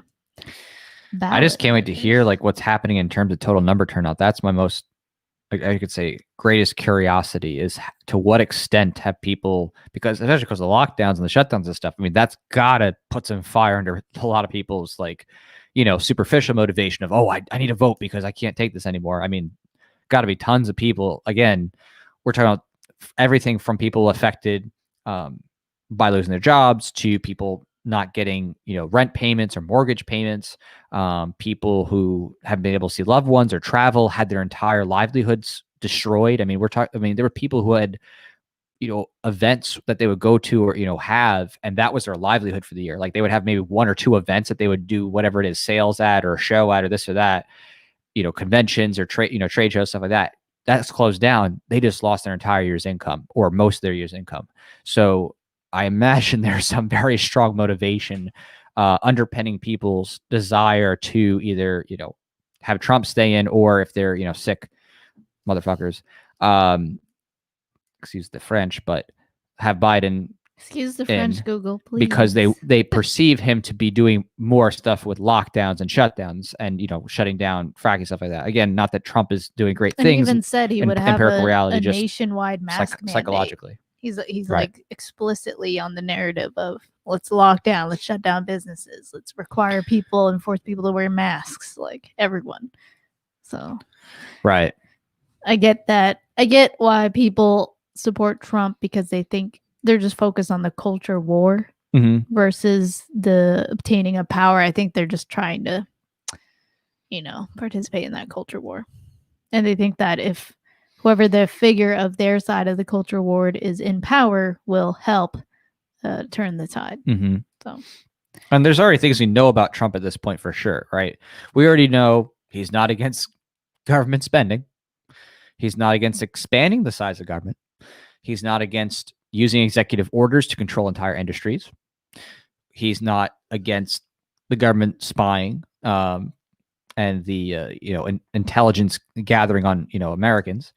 And we know that he is not through and through committed to protecting the right to bear arms, robustly, as was shown his ATF pick and his actions and words otherwise.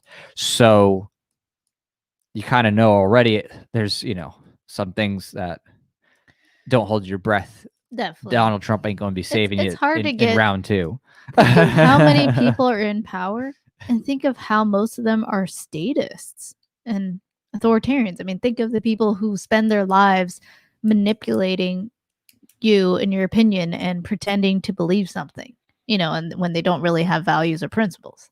Like, that's most of the people in power. And think of how rare a Ron Paul is, or Spike Cohen, this ANCAP VP, all of a sudden, like, that's cool.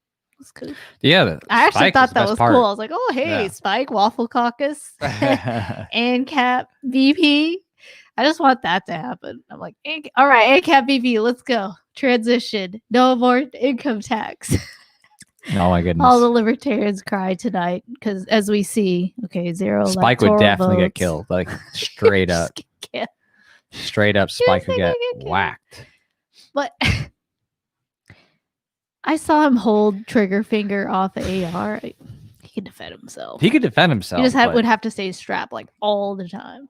The entire intelligence, all the agencies, American intelligence agencies, would be completely out there to make sure he died in a way that, would not be traced back to any particular person in intelligence. So, guaranteed.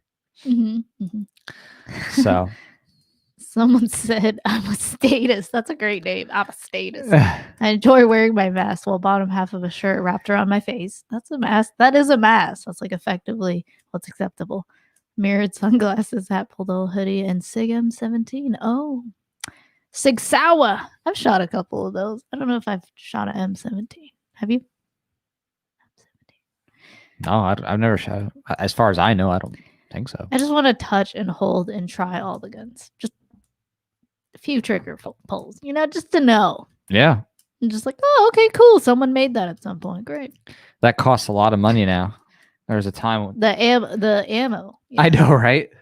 I miss know. just being able to go to the Oh, store that's and so just true. Any shoot and rent any gun I wanted and shoot and be like, yeah, oh, it's all good. it was like last year we started doing the range video perks. So doing specific range videos, me specifically training more with guns and firearms, and like the ammo just shot up. So now it's like, okay, what was like a couple times a month was like, okay, it's just we Well, gotta even conserve then wasn't in a few months or something. like forget the money. It's just availability because they only And when you rent their availability, guns, you have to shoot their ammo. So it doesn't matter. I mean, we could buy it or whatever if it was there, but it's not even there. It's like gold. It's not even there. It's You like can't get no, it's the like 9 silver. millimeter It was like at there yeah, to shoot in the rentals. yeah. It's like silver was like lower at one point. Now it's like shot up in value. Yeah. I'm just saying, for those of you who have always been bulking up on ammo, you're probably like, I'm good. I know you. There are still people that go to the range regularly. But yeah, like some people who make their own ammo, they just like, we saw a couple, they just collect all the casings.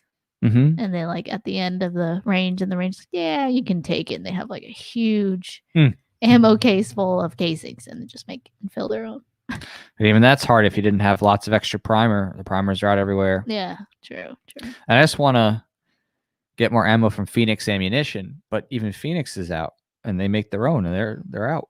Yeah, by the way, I've been liking seeing Phoenix like rise. I saw like likes between them and FPC on Twitter. Oh yeah, it's like, oh cool. See, someone was talking about like coalescing or uniting. We're just saying do it voluntarily. Persuade people, and if someone doesn't want to join you, like don't force them at gunpoint. Like that's fucked up. Like you talk about morality, like that's not morality. That's immoral.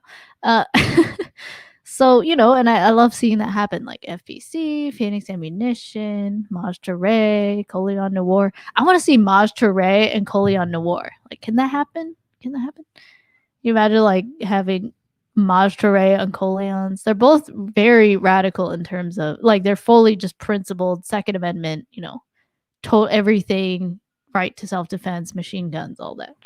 I think probably, definitely Maj Toure is more anarchist than Coleon in that regard. Yeah. But it's cool. I mean, these are the influencers, and that's a couple more examples of just people deciding to really specialize in a certain area. And yeah.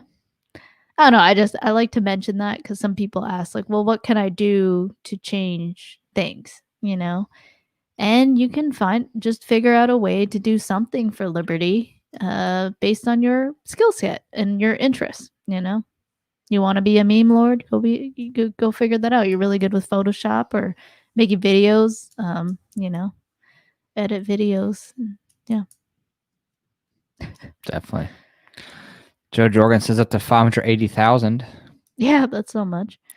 Biden has 131 electoral votes. So doesn't the electoral votes decides it, right? So yes, popular vote doesn't matter. Popular vote technically don't matter. So Biden's leading electoral votes. He's won 131 versus Trump 92. So okay, a difference of 9. Oh no, I'm sorry. That's a lot more. Holy shit, that's a lot. Dang, when did that happen? 131 to 92. That's a deficit. It's because there's confirmation on states with a lot more population. Oh, so like New York, right? There's a lot of votes there. Oh yeah, that's true. But Texas is still not confirmed, and neither is Florida, and those are big states. Then California is going to come in. Blue. Then you got Washington, Oregon. Yeah, those are all going to be some blues. Woo. Clearly. Whew, it's getting tight. You guys sweating? You're feeling angst? Now you know that doesn't mean anger. Today's word of the day. Cheers, Leon. Cheers. Someone says, let me know when Joe Jorgensen gets 2 electoral votes. 20 years Gets later. 2 electoral votes? Yeah. That'll be good. Yeah. Unless there's someone who wants to protest. I don't know. That'd be interesting. Right. We've already seen some interesting protests, right? Like Justin Amash changing his registration of Libertarian as a protest against Republicans. I thought that was interesting. That was. I mean, maybe he just wanted to be in the history books to be like, oh, I'm the first Libertarian who's actually in office, and that's a good point. That is a federal office like that. Everything's self-serving. Yeah. Yeah. Yeah. That's fine. I mean, why do you go? I don't know. I mean, you're like, why do you run for office in the first Yeah. place? Oh wait, this is new. Colorado, CO. What's it? It's blue, right? Yeah, it's blue, Yeah, it's blue. one. Yeah. Not surprised there. Everybody got really high and voted for Joe Biden. Wouldn't that make you more libertarian? You're like, oh You my would gosh, the think. government's monopoly on violence, man. I hate being coerced. You would think, but no, because now that No? it's all legal there, so they're smoking it out, and then they're like, all right, now I just want some free stuff. Maybe they don't vote. No, they're definitely voting. Okay. So that's Although don't get me wrong, I'm not saying that smoking makes you want free stuff, but those particular smokers definitely. They're very high when they're like, oh yeah. So this is interesting. I like looking at how they won. So how do you know? What is that? Red. They won. So I said California swings red. I lose my mind. If California swings red, I'd be in shock. I will shotgun a White Claw. You gonna? That would just because it's so insane. Like that to me, it's not out of self-interest, not out of celebration, but just out of just sheer amazement. Like absolutely, like an unthinkable thing happening. You know what I mean? In the same way, I would shotgun a beer if Joe Jorgensen won something, I guess. But yeah, come on, it would just be like, wow, 600,000. I mean, I'll shotgun one if Texas goes blue because that's insane too. I'll need a drink to believe that one. All right. While we're waiting, which state are you guys thinking is okay? So we're gonna hold you to that. California. You can hold me to it. If California goes red, Texas goes blue, or any place gets a Joe Jorgensen vote in the Electoral College, some faithless elector. But you can't do votes it for here. Yeah, I can. I'm an adult. What? I can choose. It's gonna get what? I have freedom to choose as an adult. Yeah, but there's also a conflict because it's my property. It's also my property. That's true. So how do we dispute that when it's like both of our property? We're gonna have a duel to the death. So that's how it would work in a libertarian. Yeah, that's how it works. Everything's just duels. Libertarians, that's all they do is they just kill each other. That's exactly how libertarians do things. There's no other possible way. I want to pat your back. Thanks. That was nice. I liked patting your back. That human touch. Yeah. Okay, so this is fun. I want Thanks some for more out. stuff. Tell me who was here for New Year's. We don't have our regulars. This is cool. I like the regulars hanging out right now. Yeah. But I can't believe it's November. Are you serious? You know what I mean? Like, wasn't it just yesterday? Not really. But it felt like just 2 weeks ago, 1 month ago, that we were celebrating the first of the new year and we launched the Red Flag Reality campaign. Right. The first one. And now we have a second one up. So we have the second one up. If you want to check that out, we want to make a skit, police and gun buyback. So that would be fun to do a skit on. That would be fun. So anyway, check it out. Just check my link tree. Where's your link tree? https. Okay. Wow. There you go. Good luck. Yeah, check out the link tree of cool stuff going on. There's lots, even with the craziness of the election, wondering what's going to happen. Is there going to be giant riots, or is there going to just be? Well, it's kind of funny. It's there's going to be destruction no matter what way you cut it, because if Trump wins, the destruction will be immediate in terms of physical violence, guaranteed. I mean, there's already so many people caught plotting how they're going to destroy city blocks and stuff, so that's just guaranteed. And if Trump doesn't win, then there will be destruction as well of many industries. I mean, there will be a Trump too. The people in the cities are probably worried. It's going to be even worse. Maybe there are people in the city right now who live in the city that are just like worried. Like they're in their boarding up, or their business is boarded up, right. Or they're boarding it up right now. Yeah. Someone's like, whatever happens, it happens. That is a true statement. Whatever happens, it happens. It happens, dude. That's like, if I'm a girl, I'm a girl. Yeah, you are. It's like repeating the premise. It's a tautology. Oh, that word. Tautology. I feel angst. You feel angst? When I use tautologies. Hey, who's hungry? Me. All right, I'm gonna get some chips. Liberty Prime says, I just want to overdose on cocaine and shout the loudest death metal scream. That would be cool, actually. Imagine if they gave you free cocaine every time you voted. How awesome would that be? Gosh, if we're I gonna would stateless vote. society, I could play some music right now. Mhm. But we're not. Can you just, for that reason alone, me being able to play that music, can you just be an anarchist? Wait, play what music? I was just Oh, joking about like IP, like just for Oh, I that see. one issue, be an anarchist. yeah. That's funny. Yeah, Douglas says boarding at Uh, Frisco and Oaktown. Yeah, I mean everybody's bored because they're not dumb. These Frisco. companies Where's have Frisco and security Oaktown? teams. They have business intelligence for those kinds of things. I'm sure they already got the tips. Oh hey, by the way, there's plans that if Trump wins, here we go again. It's going to be people in the streets throwing fire bombs and whatnot. So guaranteed. But Wow. I don't think we'll be facing Do you too think much it'll just here. be the major cities, or I do you think think it'll even bleed into suburbs? I don't think it's going to bleed too much into suburbs, but here would be my two thoughts.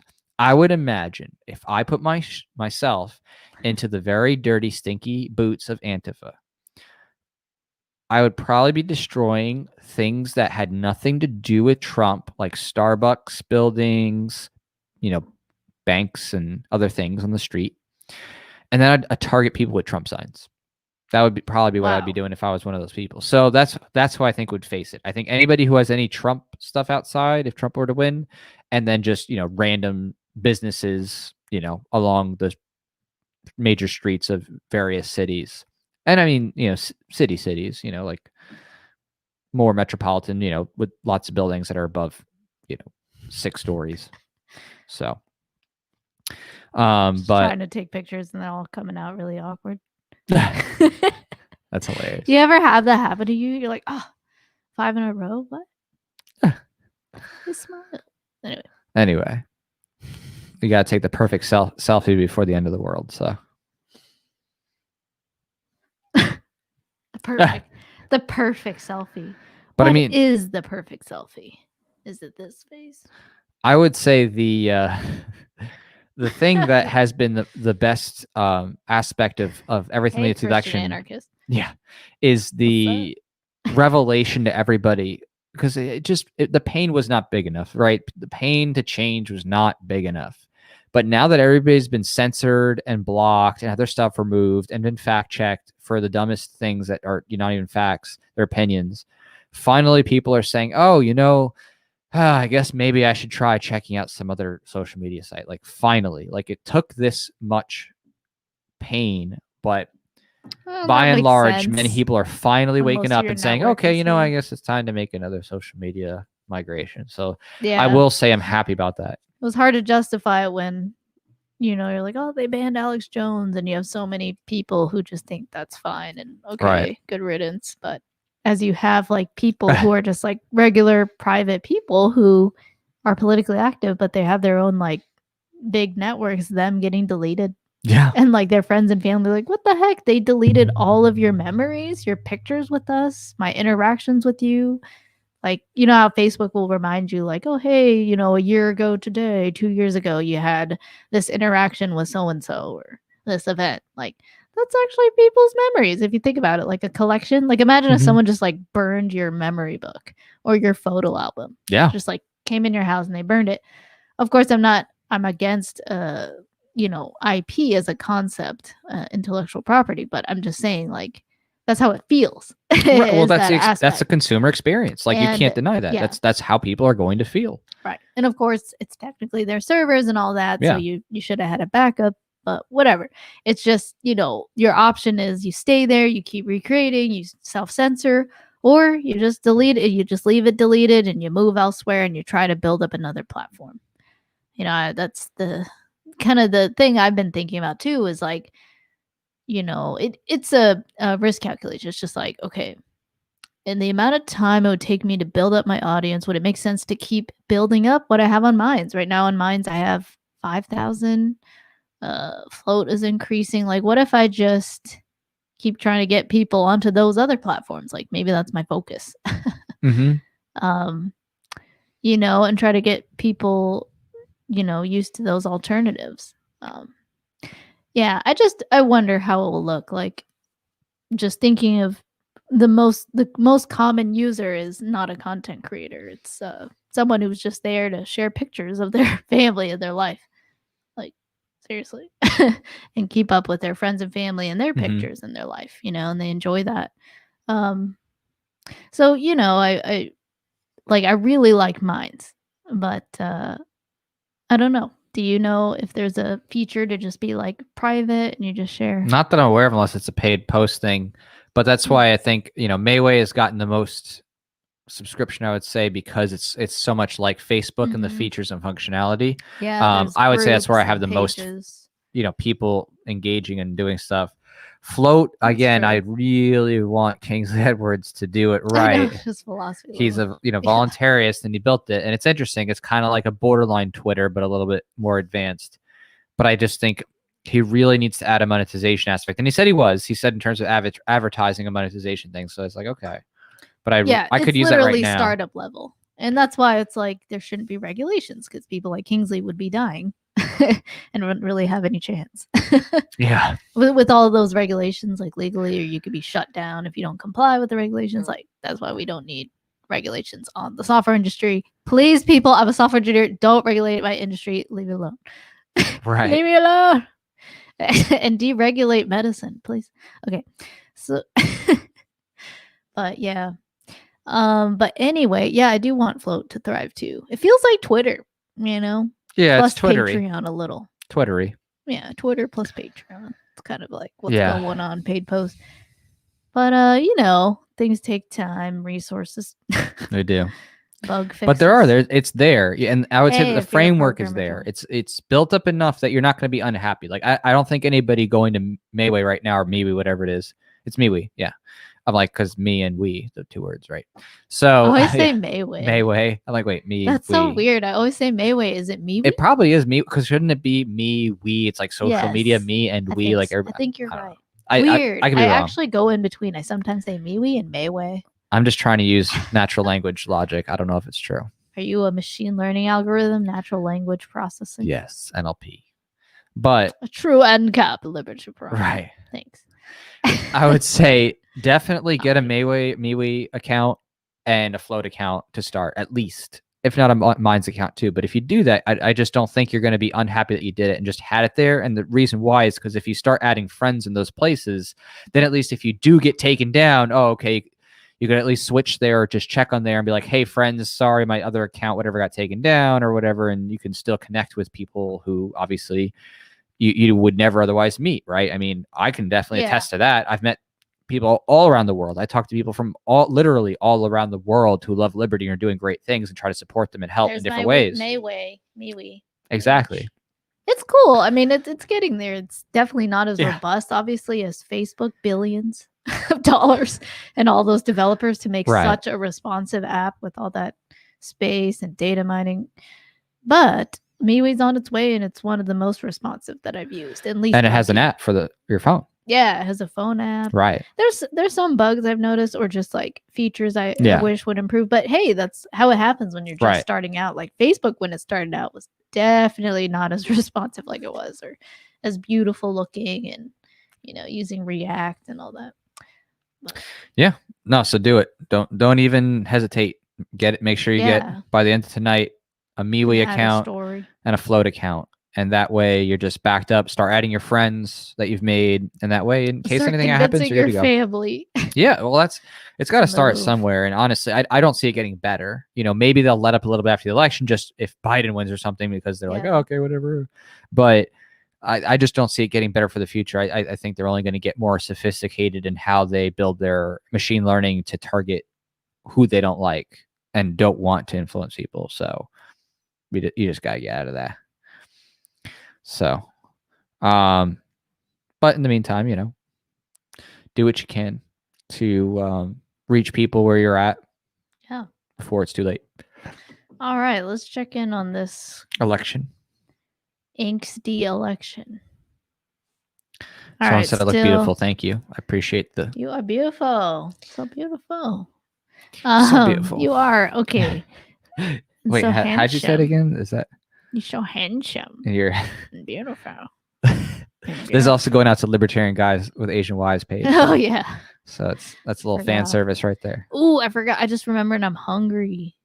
This is Okay, Joe Biden is still 131 votes to 92 Trump, and then 0 for everyone else, and then Trump's still leading popular vote by 2 by like 2 million. Wow. I mean, this is very interesting. It's it's tighter than I imagined at this time of night. Yeah, now they're tied on There's seats 1 for still Senate. It's more contentious. Yeah, and then House is 79 to 53 for Republican to Democrat. Well, we're definitely going to have to stay on this till at least 11 to see what happens because I want to know. I just want to know. I don't want to wake up to it. I just want to process it tonight and then sleep. Process it, yeah. Process. Really? Yeah. It's like, I guess either way, like immediately buy more ammo and guns. Yeah. Who's on MeWe? Add me on MeWe. MeWe. Oh, thanks, Dow, on the Facebook live feed and sounding good. Thank you. Just look me up. I'm The Philosopher. You can find my page. The Or Philosopher. Fa-chan. That's my MeWe personal. Oh, yeah. Someone brought up an interesting point. Were there any libertarian candidates outside of presidential who ended up getting positions? That's kind of always a curious thing to see. Oh, someone asked. Let me see. I didn't see it before. So Senate, there's seats 1-0, House seats 1-0. So no, wow, there's nothing. so many Republican lead in the House. 79 to 54. Senate is 41 to 38. What does this mean? So no election? Other parties have 2. I don't get it. I don't know what that means, honestly. It just says so it shows the no election seats versus seats 1. I don't know. What is does no election mean you just get it automatically? Oh, I know. No, well, it's rotating. If you're talking about that aspect, that's the Senate, right? So every 6 years, so it rotates in a cycle of who's up for election. But I don't understand the other parties thing because it says Democrat, Republican, then other party, and then it says 2. Yeah, other parties have 2 seats. I'm like, what? But I can't drill down and see. I want to drill down, guys, but I am not able to see. Is that? I don't know either. Someone's got to help me out for what that means on this. Why are they saying other parties too? Yeah, and no election seats. I don't know. Yeah, they weren't contested. Someone said. Oh, they weren't contested. Interesting. I don't know. Oh, they were the only one running. You mean like they're the only? But why would that be other party? Because it says Senate? Democrat, Republican, and then other party, and then it says 2. So other parties had 2, no election. Let's see. Weird. It says total seats 2 for other parties. I don't get it. And then on the map it says Florida has no election, Montana no election. Like it lists a bunch of states. No election. There's a lot of they're not up to the bat at this point. Oh, but then they just get 2 automatically for other parties because they already had their election. So they're currently in office. The 2. Oh, that's what it is. Oh, so what's the 2? Civic. Who's the existing 2? That's interesting. Got it. Okay. So it says the Libertarian governor had a chance in Indiana, but the media is reporting differently. So I don't know. I don't know. I'm not big. I loosely follow politics here and there, just as it pertains to my memes. But I'm not. Your memes. I'm not a politician buff. So yeah, political. I don't care. Typically. But Kanye 2020. Yeah, right. How's Kanye doing? That's what everybody's wondering right now. Kanye's got at least 20,000 votes. Okay, so where was Libertarian governor candidate? Oh, Indiana. Okay, so I can actually look at the state and the governor. Libertarian Party. Wow, 12.8%. Impressive. Republican Party is leading 58.8%, then 28.4% Democrat, and then 12 for Libertarian. Wow, that's pretty that is really actually impressive to get that percentage. Cool. That's cool. It's encouraging. as much as it's like, So, just voting I mean, status I'm stuff, just saying, it is like, encouraging to see a culture shift, a paradigm shift. yeah, I've said this before, but like being a politician is a specialty. Like being a public speaker, being charismatic, that is a specialty. So like if you're very successful as a business person and you live your life as a successful libertarian, like, and you have charisma, like it's so hard to have all of that at the same time. But if you do, and you have a family and you lived your life and you have kids, great kids, like, you could be a politician if you want. I'm just saying. And like Ron Paul changed so many minds by the time he was 60. But so, yeah, when he still ran a for statist, president, but yeah, he did a good job. But he changed so many people to become ANCAP. So just using it as a platform too to change minds is really cool and exciting. And hey, if you're someone who specializes in that, like, I don't think there's anything wrong with that. It just depends on your actions. Chris said, "Oh, thanks, Chris. How could the United States peacefully transition to monarchy?" Oh, to a monarchy. Answer: It cannot. Yeah, I mean, I always think it's funny the people who like try to argue, is monarchy preferable to democracy? And it's like, first off, in what empirical reality is this even true? It's simply not. Like if you look at all the worst dictatorships, like in terms of like actual direct oppression, at least in, again, empirical terms, empirical norms, it's monarchies and dictatorships. So it just doesn't hold any intellectual water. And again, when the rubber meets the road of looking at actual governments around the world. But it's funny that there's some people who like are anarcho-monarchists, which is a hilarious oxymoron or paradoxical term. I think Salvador Dali was one, C.S. Lewis was another. And the idea is that they wanted anarchy, but they thought it was a good idea to have someone who's a figurehead, like a leader who kind of just set the tone and reminded people as in terms of like public importance to value liberty and property rights and things like that. But by and large, I mean, it sounds like it's very fantastic. It's a fantastic idea and not like a great idea in terms of saying fantastic, but just like phantasmal. But yeah, monarchy is still rulers, which is still not the ethical goal.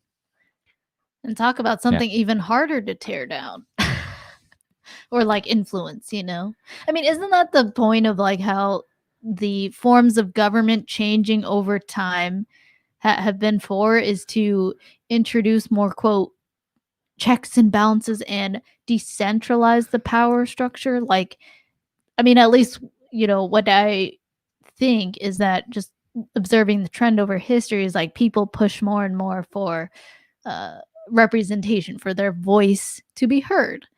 But they still have this battle where they like think, they need a centralized coercive agency in a region, for a government. But the trend for governments and like people's mindset has been towards, quote, democracy, or just more and more closer to the individual having a say on what happens to them. So libertarians are just like, okay, let's just extend that all the way, universalize it, make it consistent down to the individual and base it on body and property rights. But, I think that's interesting. I think that that's true, that's been the trend is towards more individual liberty. So. Right. And it's not eat on mic. It's like now you got to eat one chip on mic. Okay. This is now going to turn into ASMR. I just love how that was in all caps. And his name's Music Calgary. That's Donald Trump just got more electoral votes. Okay, so 131 to 98. 131 to 98. So where's my red confirmation? Looks like it's Kansas that went red for sure in a guaranteed way. Wow. Yeah. There's a lot of leaning red right now. Hey, isn't this true? This is actually really interesting. I mean, what the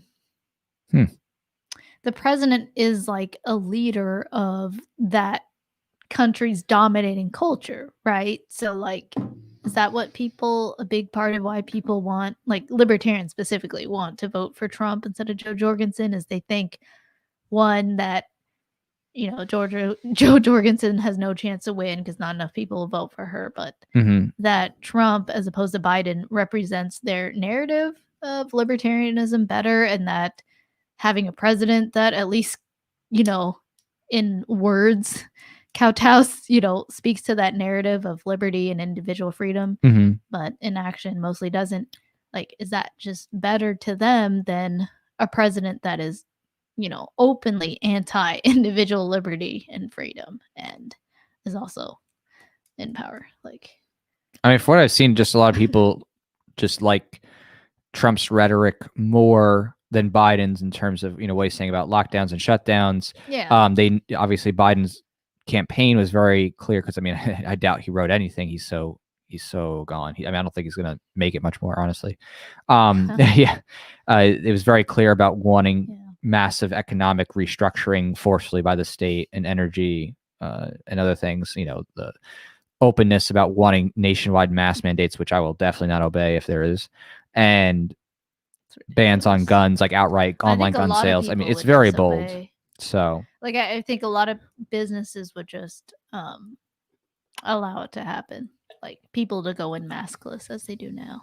So. There would definitely you would get to. But it I depends think on the culture of right. that region. So of course, like it would get to being like, you know, the Prohibition era where people like they would go have alcohol in secret places. Here it's like you knock on a door and you're like, oh, okay, you get in and you don't wear a mask with people not wearing masks or something like that. It'd be hilarious. Crazy, huh? I could imagine that would be a realistic outcome. Or the cop who's trying to enforce it has the mask like right under his nose. Right under his nose. Like, hey, you need to wear a mask, and you put it on your chin like in South Park, and they're like, okay. It's like V for Vendetta. It's insane. Yeah.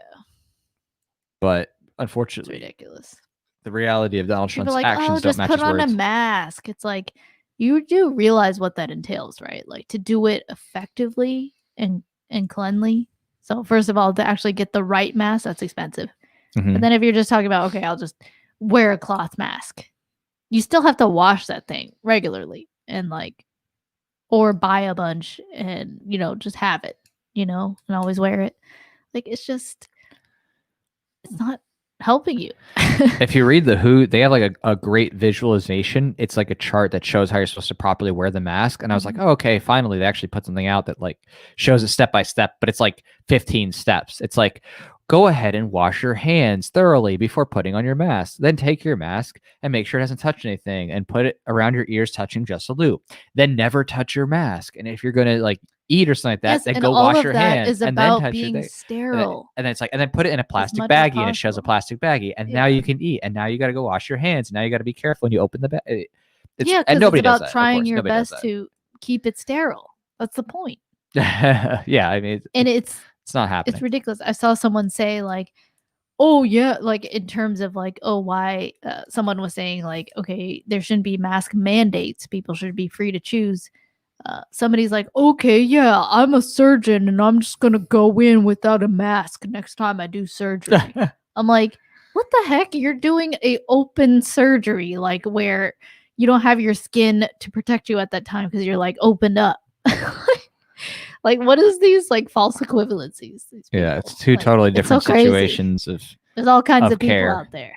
And it's like, yeah, like where's your biohazard bin in your sterilized room? And you're changing your mask for anything that you touch, or if you eat, you know, you're not going to be like, oh, hey, and then you're like, I want to make a skit about this. So I don't know how much I want to give away, but I want to make a skit about more the skits comparison. Are on the way. Actually, we have the doctors. We actually have the lab coat, so we can make that skit. We can make the skit. We should. We're gonna make the skit. Speaking of skits, I really like Barricade Garage. He has good skits. It's funny. Look him up. YouTube. Barricade Garage. Okay. We're gonna make that skit of the doctors. If doctors wore face masks like regular people. Don't eat. Now you got to eat a chip on the mic right now. But we can't hear it. It's not close. It's the first time I do ASMR. Here on election night 2020. And this is the sound of eating chips.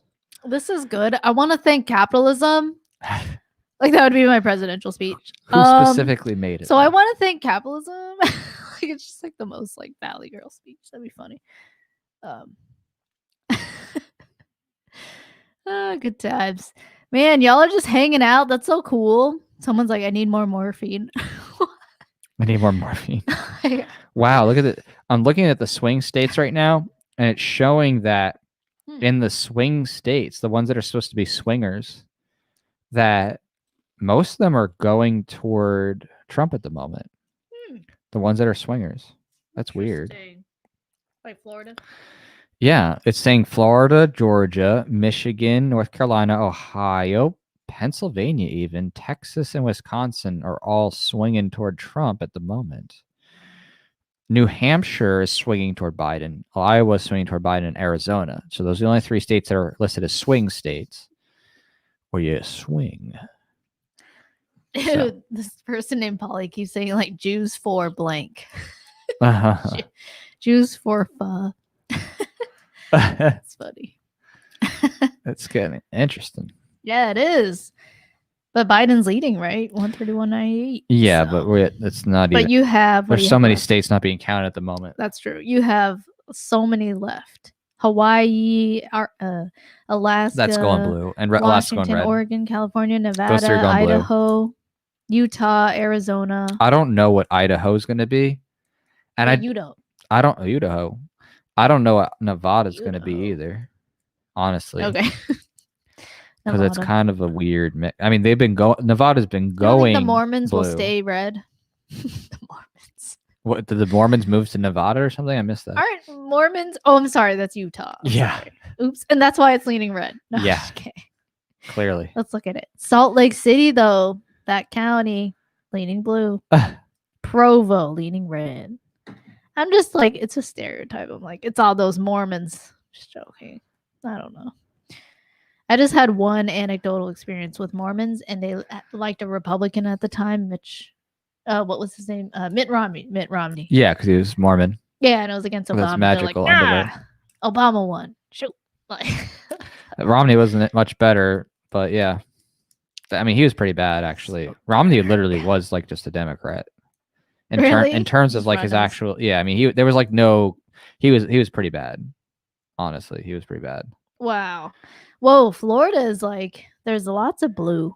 There's West Palm Beach County blue, leaning blue, not full. Yeah. Miami leaning blue County. Tampa, Orlando, Tampa, blue, Jax, Sally. But everything else is all red the right major now. cities. What is that? Wow, that's Just where they flock, man. City folk. Why are they just flock to the cities? Gosh. Yeah. Like everyone else is like, leave me alone. I want to have my ranch out here. Texas, how's that looking right now? Texas has El Paso. The county for El Paso is leaning blue. Austin, Houston is leaning blue. I don't know what those other counties are. I wonder if there'll be a good movie made about this election. Because we got a great movie out of the 2000 election. Oh, really? Yeah, it was with Kevin Spacey. Let me see. 2000? The exact title slipped me. Recount, right? Oh. Recount the story. That was a great movie. It was just very entertaining. I wonder if we'll get a great movie out of this election. I'm hoping so. That could be a silver lining. Great movie. Yeah. I mean, it's little things you got to hope for in this very dark status time. I mean, it's like such a bizarre world we're in right now, right? Where like the Supreme Court somehow magically, Ruth Bader Ginsburg was actually dead and didn't like somehow come back to life, and that changed.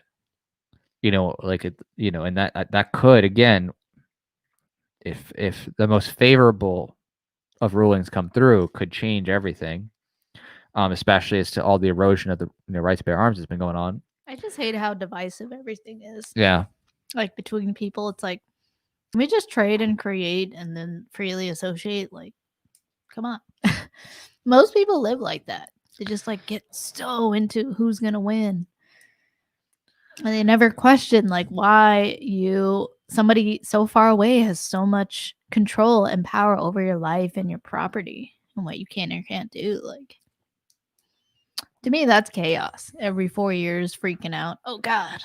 Right. That is actually scary. Yeah. Like, I don't like that. Isn't that, if you hate, crunch those chips into the mic. Like, if you hate chaos, like, wouldn't you hate that every freaking 4 years you have to, like, choose a new dictator or, new president Or if you're in a like more fascist country like the CCP, communist China, like would you want to? You don't choose there. The Yeah, CCP chooses for Isn't you. that chaos that like they literally no say at all, no even guise of your say. They just change whatever. They lock you, they seal you into your house because there's coronavirus out, they say. You know? Like that is a isn't that scary chaos? place. Isn't that the compared to what? Where you just realize that having the chance at freedom and liberty is better and not having a mandatory ruler over you is better? Like in the compared to what? Like it's just that simple for me. I don't know. Anyway, I'll keep trying to change minds. Statism is chaos. Government is chaos. I agree. Hey, Brett. Welcome. Liberty Prime. Are you going to eat that chip? Liberty Prime's like, I feel like this is wrong to ask to Christian anarchists. I mean, I like chips. They're good. Honestly, the sound of you eating chips is way better than the sound of this election. There's no sound. There might be at the end of it. If Trump wins, then there's going to be a lot of moaning, and then we're going to have to watch our windows. Okay, let's think about it. What is Biden doing right now, and Trump, and Joe Jorgensen? I think they're all election parties, but I can't remember where Joe is. I wonder what Spike's doing right now. Spike Cohen. That's where I'd want to be partying. What's he doing? He's probably partying. I heard that's where I'd want to be. Let's see. That's where the fun is. Yeah, I know, and that's in Texas. Spike Cohen. Let's see, what's he doing? Oh, thanks, Salman, for stopping by the memes in the stream. Oh, so this is the first stream. We're just hanging out, reading off what's going on here with the election numbers for fun, and talking about liberty. It's for you that we make the memes. People like you. That's true. I could be doing all kinds of other things in my life, but I chose memes. Hey, that's a specialty, like I said. I didn't drop out of art school for nothing. You better appreciate that. I appreciate it. I do want to know about that too. If Alex Jones jumps in or pops into Joe Rogan's, because he said he was going to, that would be hilarious. That would be amazing. Let's see. I'm gonna eat chips. Oh goodness! Someone said that. Is that the OnlyFans Alex Jones says eating chips? Cops. That'd be hilarious. That would be fun. Yeah, they just eat. Yeah. It's just me eating chips. Oh my god. So someone said that Biden is Alex Jones said, "Oh, we need cops and stuff like that." You know. Yeah, Alex Jones is interesting. Thanks, I love his work. He really did do a good job. Thanks, Jackson. But I just don't know how he functions. Jackson says, remove the power of the purse, buy Bitcoin. I mean, yeah, Bitcoin's been up right now because of the PayPal and gold and silver integration. That was really cool. Yeah, I mean, historically. Get hard and digital assets. Hard and digital. Digital hard. Be hard. Digital. Okay. That's great. Thank you, Jackson. I appreciate that. That's great. Yes. I like your avatar, very classy. Okay, Joe Rogan. That's what I was doing. Joe Rogan. That's what I was doing. Like he's a thing, and I'm doing okay. Joe Rogan. Yeah. End of the world #2. 644K watching. Wow. Oh, dang, that's a lot. He has 10 million subscribers. I mean, I don't blame him. I mean, I do enjoy watching Joe Rogan. I think to put that in perspective, sorry, I just want to say that's like 10 million subscribers, 38 million have voted or votes have been counted so far. Like that's a lot of people. That is a lot of counting. And less than 1 million for Joe Jorgensen. But it's 1.1%. That's cool. No. But yeah, that's a lot. But just think about that. That's a lot of people. Could you imagine if we got them all into a mailing list? That's what I'm saying.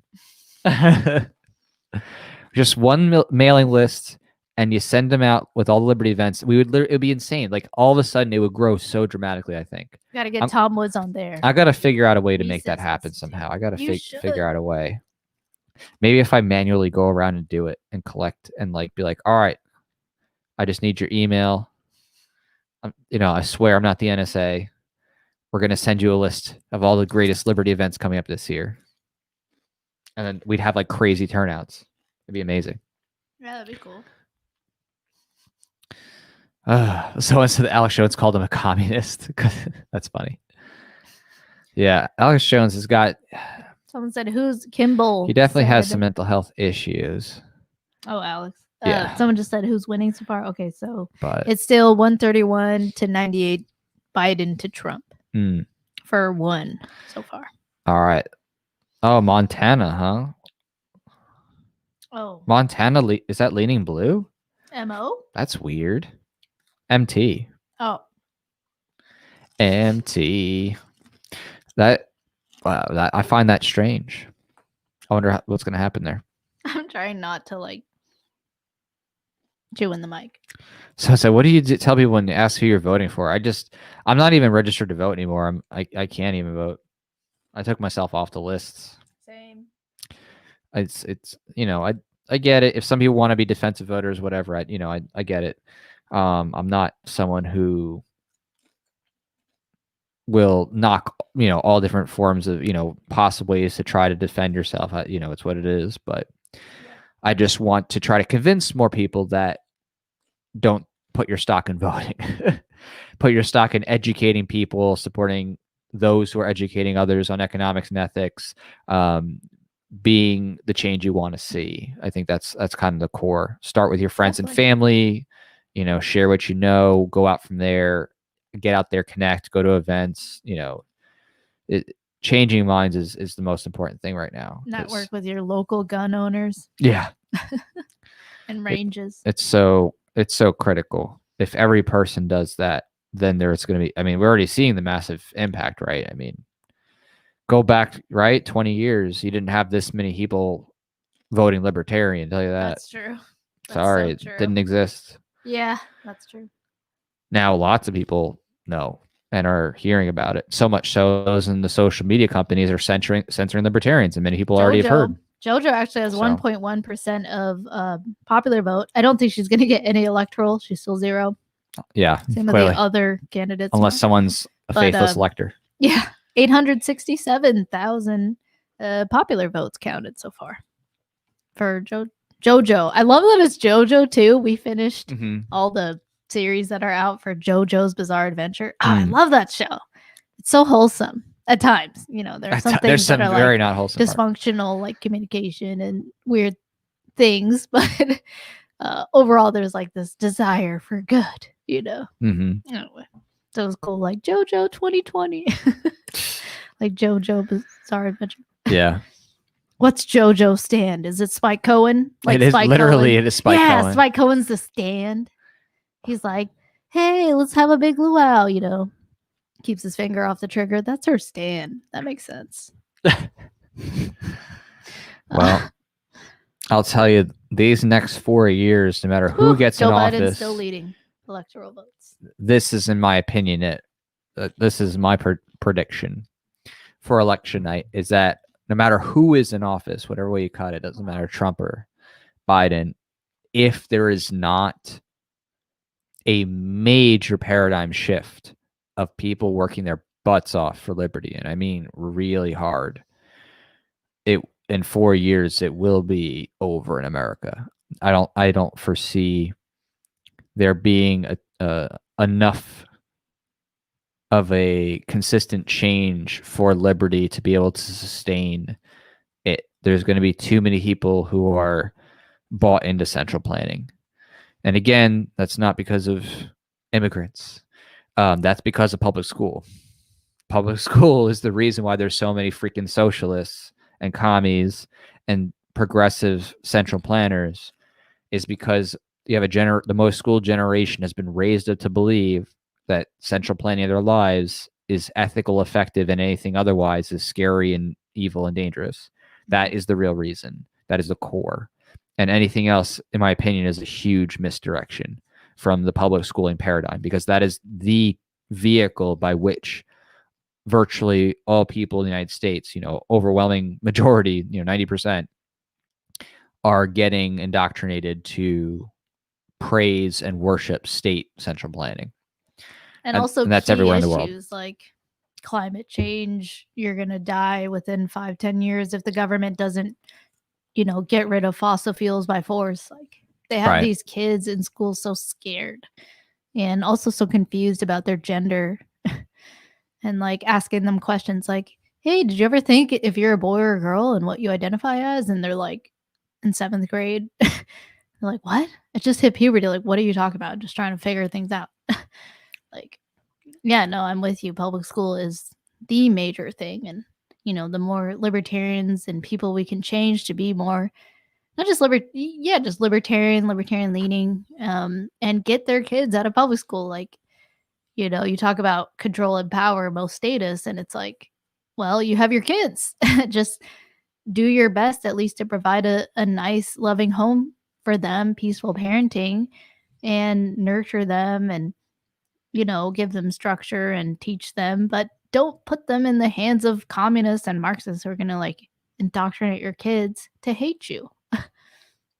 Like if you're a libertarian who loves guns, like you're sending your kids to school, public schools that are indoctrinating your kids to think that you're nuts for having guns, for being a gun owner. Right. Like don't send your kids there. So, well, and that's a part of it. Let them is specialize anyway and follow their interests because it's anyway better for them. Like I'd much rather have specialized in software engineering at like age 12 than, later 19. So, right. Yeah. I mean, you got to do outreach because it's hard to be, you can't really be like libertarian, or at least for long, in the public school system. I mean, it's antithetical, right? It's like saying, I'm a libertarian central planner. Literally, it's what it is. If you're a teacher, you're essentially playing the lives of young people and groups. So unfortunately, that mechanism for control is so entrenched and is so biased in one direction of ideology. You know what I mean? It should really be repulsive to anybody who values liberty to even be in that institution in any capacity. Yeah.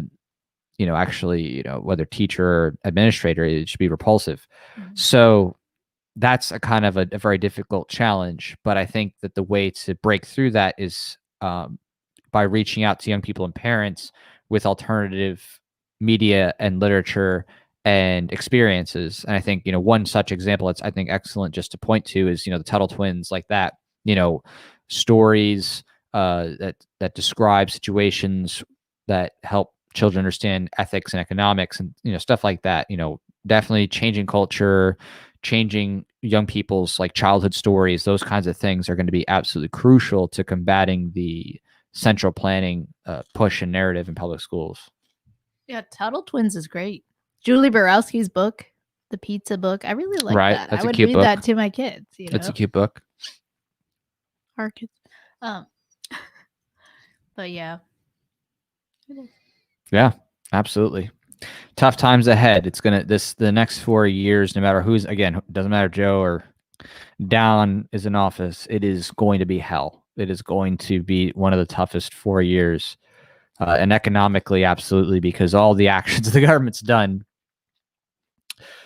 in the name of, fighting a virus have not come home to roost yet, because they've been, kicked down the road proverbially, economically, with the rent, mortgage, and student loan hiatuses. I mean, again, when those come to fruition and they come back in and people have to actually pay on those things, that's going to cause massive chaos because it's inevitable, right? Oh, aren't you also not allowed, per the CDC, to kick someone out if they're not paying the rent? Once that hiatus is over. Oh. So once that's over, then rent's due. If you weren't making enough money, this or that, rent's due, mortgages due, your student loans are due in terms of having to pay back on it. So, right now prices have gone up dramatically. I don't know if you noticed in stores, but they've gone up to reflect the lack of economic activity or value provision production.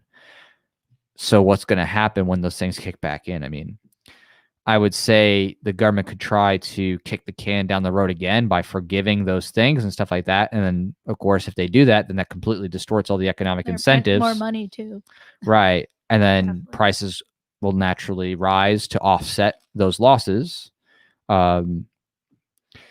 So, there's no escaping it. There's no the government can manipulate things and play around things, but there's going to be ripple effects. Bitcoin, Monero, Ethereum, like crypto, like digital and hard assets, ammo, guns, like it is getting to that point. It's getting very scary economically.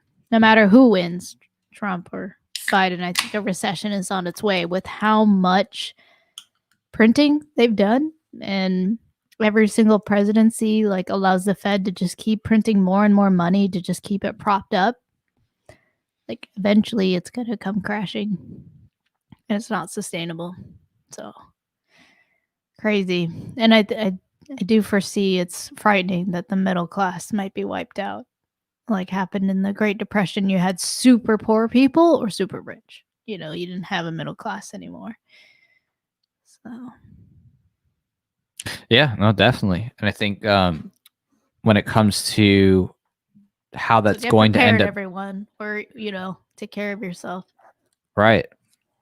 How that's going to end up being dealt with obviously might change depending on who's in office, but the economic reality is unavoidable and has already, been felt in terms of prices, and it can only increase so unless, the only solution that is both ethical and makes sense economically is market correction and freedom. Though if there's freedom of resources from people who don't manage their money or aren't providing market value to people who are, like, right, you gotta get the government out. The government's just like cutting people's legs off, cutting the legs. That line. Just cut my legs off, I'm tired of it. Tired of having my legs cut off and walking slower. What's it like without having legs? It's hard, dude. Everything extends by like 3 or 4 times the amount of time. Ooh, New Hampshire's leaning blue. It's still the same for electoral votes, 131 to 98. Biden to Trump. So I don't know. Still coming in. I wonder how long are we gonna be here? I just want to know. The claw. Cheers. Who? You mean on Earth and existence in this reality, or on this stream? Cheers to life, liberty, and love. Family and friends. Keep speaking out. So we're in this together, as they said, for COVID. But like, really though, like we're in this as libertarians, we're like out there in our own worlds, but like we're all alive at this time, advocating for liberty. So we're all trying to get to the same outcome, which is liberty in our parts of the world. So yeah, cheers. Polybius. That's a fun name.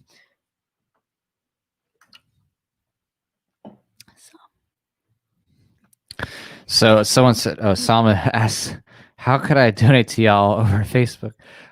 We are, we're not a not-for-profit. We're not, yeah. So we can't take donations, but we can take support. Yeah, you can support support legalese terms. Like, for example, the latest film project we're working on, we'll just share it here. We just had 3 campaigns. The first of the 3 ended, which was my music video for my new song, Mask Order. So check that out on SoundCloud, Mask Order by The Philosopher.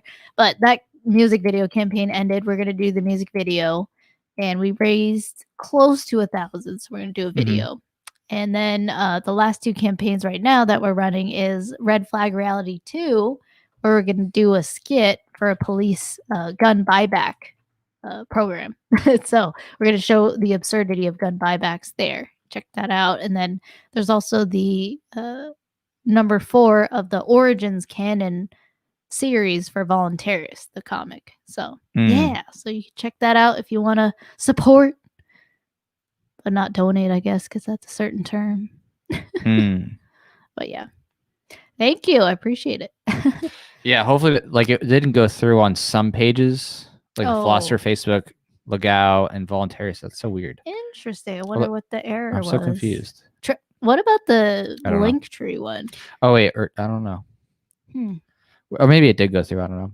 But we split out the links there in case, if you wanted to support the either latest Right to Bear Arms video or the latest comic book. But in any case, appreciate that support and any support. And we're going to, of course, keep doing what we're doing with and Donald Trump's now 108. Interesting. Yeah. So what just got confirmed? Biden's still 131, Trump's 108. I don't know what he got. What was it? Oh, is it Louisiana? Yeah, that was pretty brutal. Mississippi, Alabama is all solid there. So interesting. Okay. Yeah, Interesting. VA and R are dark blue, but if you look at the votes, Trump is winning. Okay, I want to see that. Let's go and look at VA. Oh, are you saying in Virginia? I don't know. Click Virginia. Let's just see. Let's just see the popular vote in Virginia. Just curious. Oh, do you mean popular votes? That'd be interesting. What does it say? Virginia. Oh, wow.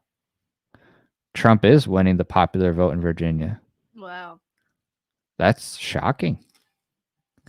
Well, I guess I shouldn't say shocking. I mean, given the last election with the governor, obviously that caused a huge awakening with people to be like, oh, crap. More politically active. Yeah, but I think this is Rhode Island. Just the idea of, because a lot of people say like Trump's not going to win the popular vote, but it's interesting that that's Rhode Island. Wow. What's Rhode Island right now? Because that seemed weird. It's mostly red. That's so weird. Red. It shows all leaning red, but it won as blue. It's Biden won Rhode Island electorally. So weird. That is weird. Because it literally showed all counties as red. So I'm confused now. Mm-hmm. Oh boy. Someone asked what app we're using. We're using the AP Press just results on Google. Yeah, if you type in Google Live Update election. Yeah, on election. Yeah. It should pop up the US one. Definitely. So we're just doing that and doing ASMR chip eating. Hold on. I'm hungry. Oh my goodness. Now I'm definitely hungry. I'm going to have to have some hot dogs or something after this. We're out of hot dogs. Oh, great. Really? Shucks. Aw, shucks. Maybe we'll have to do wings. We'll see. Yeah. Whatever it is. I can't wait. Someone said Rhode Island is going to Trump, but it shows 1 on Rhode Island. I don't get it. That is so weird. Like it's showing blue from the. Oh, here we go. What? All right, wait. Oh, because maybe when you select it, it turns red? No way. No, because it's showing blue there. That's weird. I click on Rhode Island, and when I click on Rhode Island, it all turns red. It even shows Donald Trump is having a huge lead. Like 53.2 to 44.8. I don't get it. What about electoral? Oh, nothing. Oh. It doesn't make... I'm so confused. I don't get it. Like I click on Rhode Island, and then it literally, instead of being a blue state, it turns all red, and it says that Joe Biden's winning it, even though it shows that every county is red and he has the majority vote. I don't get it. No, it's not just winning, it shows 1. Like it's weird. It shows as he's just 1. Is that real or is that deception? What is that? I don't know. I don't know. It's so confusing. Oh, Austin, you want that patch? Cool. Hopefully, yeah, you'll like it. I'm actually having some more patches made right now. Oh, for I'm not sure which campaign. If it's the gun red flag reality, those we do already have made. That patch, yeah. Yeah, I could show that. Mm-hmm. You could. I could. I'll grab them. Okay. So I guess I'll just keep eating chips. I'm just kidding. AP called Rhode Island and VA for Biden, even though Trump is winning popular vote. So they're just calling it? You're saying AP, that's what we're watching. So you're saying they're just watching it? That's weird. Can I just have live? So why would they say 1? Like they just show Rhode Island as just 1. You know? Are they?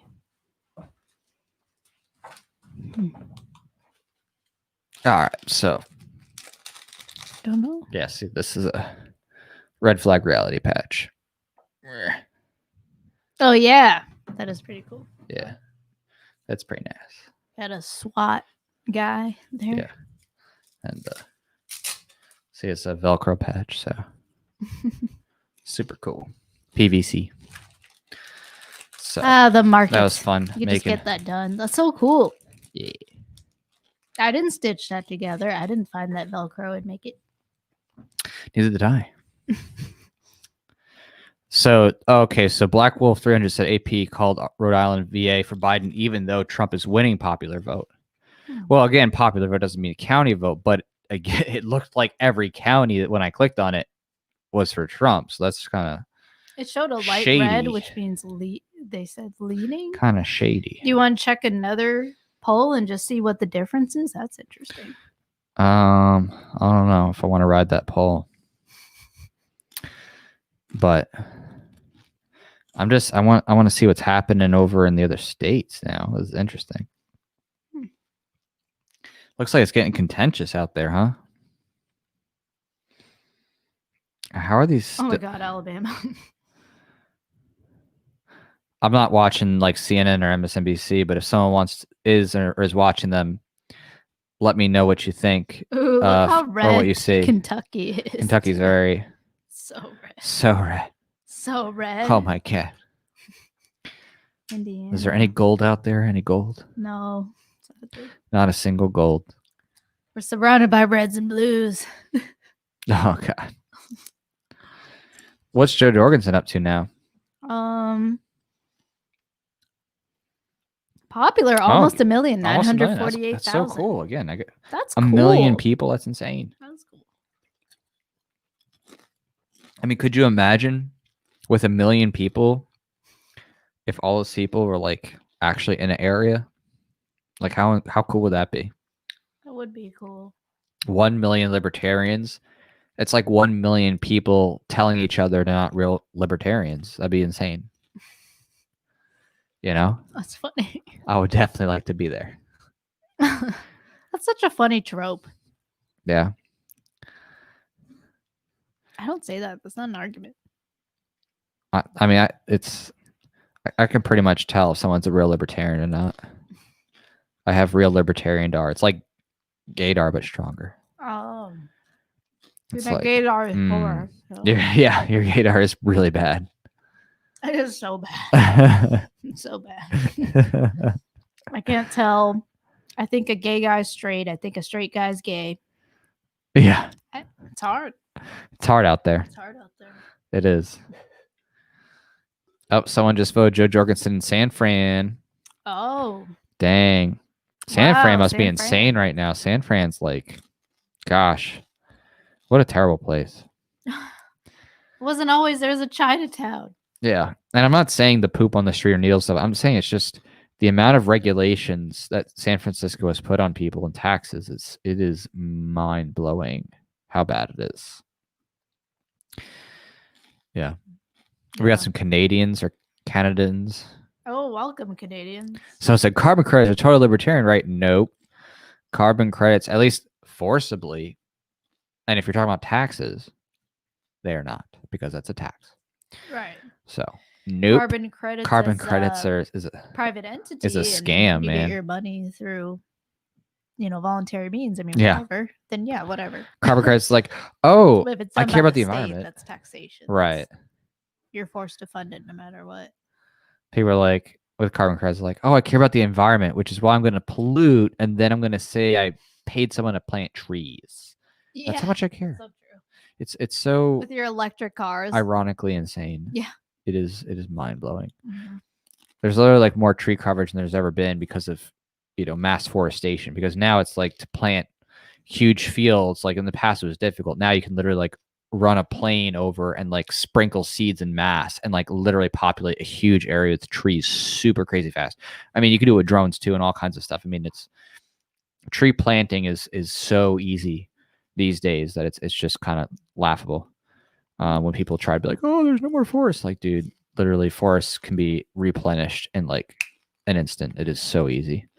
Yeah. They have no idea. Well, someone said who's winning. Associated Press still says Biden is leading electoral votes. 131, 108. Yeah. Interesting. But Trump is still leading popular vote by like 2% to more than 2%. Oh. And then Joe Jorgensen is 1.1%, almost 1,956,000. I could say if Trump wins popular vote, but Joe Biden wins electoral vote, I guarantee you, none of them people who are like, "Oh, popular vote, we need that. Let's get rid of the electoral college." Are gonna be saying, "Yeah, I was we thinking that no, for we them. need no, we need." You know what I mean? They're gonna sit there like, "Oh no, it's fine, it's fine, That's what it's okay." that's what they're gonna. They're That's such what they hypocrites. pulled They are out for so full of Hillary. shit. They're It like, is there was insane. more popular vote for Hillary, and this is wrong to have the electoral college. And then there was all these articles by liberal corporate media saying, or lefty corporate media saying, oh, we got to abolish the electoral college. But I bet you if Biden wins from the electoral college and not popular, they're going to say completely opposite. Right. They're not going to say, just "Oh, accept it. That's yeah." the system. Right. It's fair. They are the truest of psychopaths Hypocrites. and hypocrites and hippopotamus. Yeah. Yeah. So that's what's going on. Senate is 41 to 41, I guess. Oh wow. Other parties have 2 seats. Like a tiger. House is 87 to 113. Democrat to Republican. So Republicans have 113 seats. I mean, I will admit my ideal situation is where it's so divided in such a way that it's almost impossible for government and the federal government, because that's what this is about right now, to get anything done. That is an ideal outcome for me. I would be happier with that. If like literally it's just like the House versus the Senate, they can never get anything passed because it's like contentious, and that would be awesome. That could be a great outcome. If not that, then well, I doubt anything else good will happen from just history. Yeah.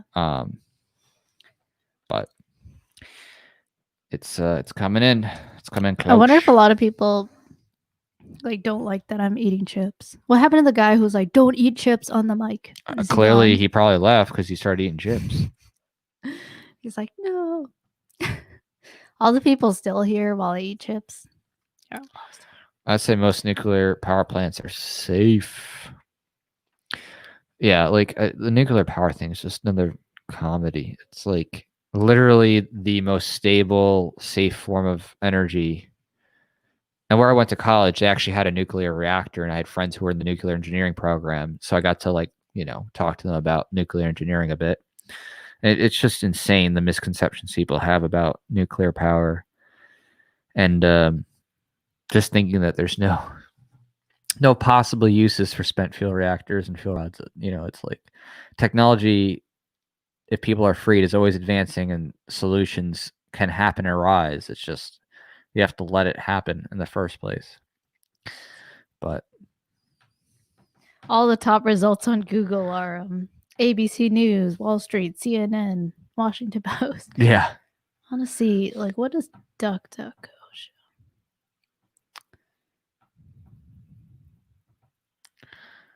I don't know who else you would go to.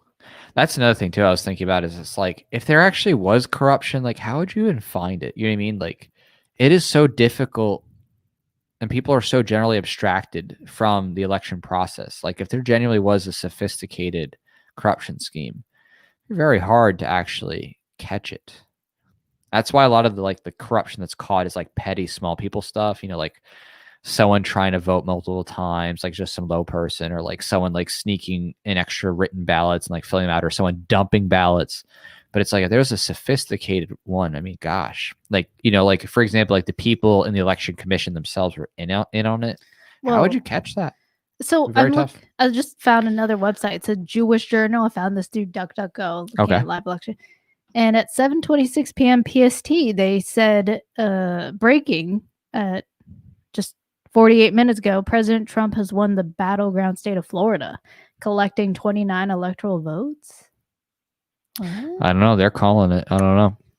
I wouldn't be surprised about that. That would be my prediction.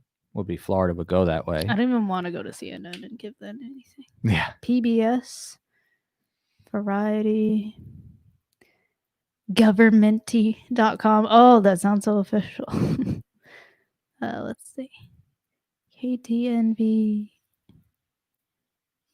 Whatever, I'll go back to anybody else have any updates here about anyone confirming any states that we haven't confirmed? Yeah, for us, showing Texas a lot of still shows contentious. Loosey gooseys.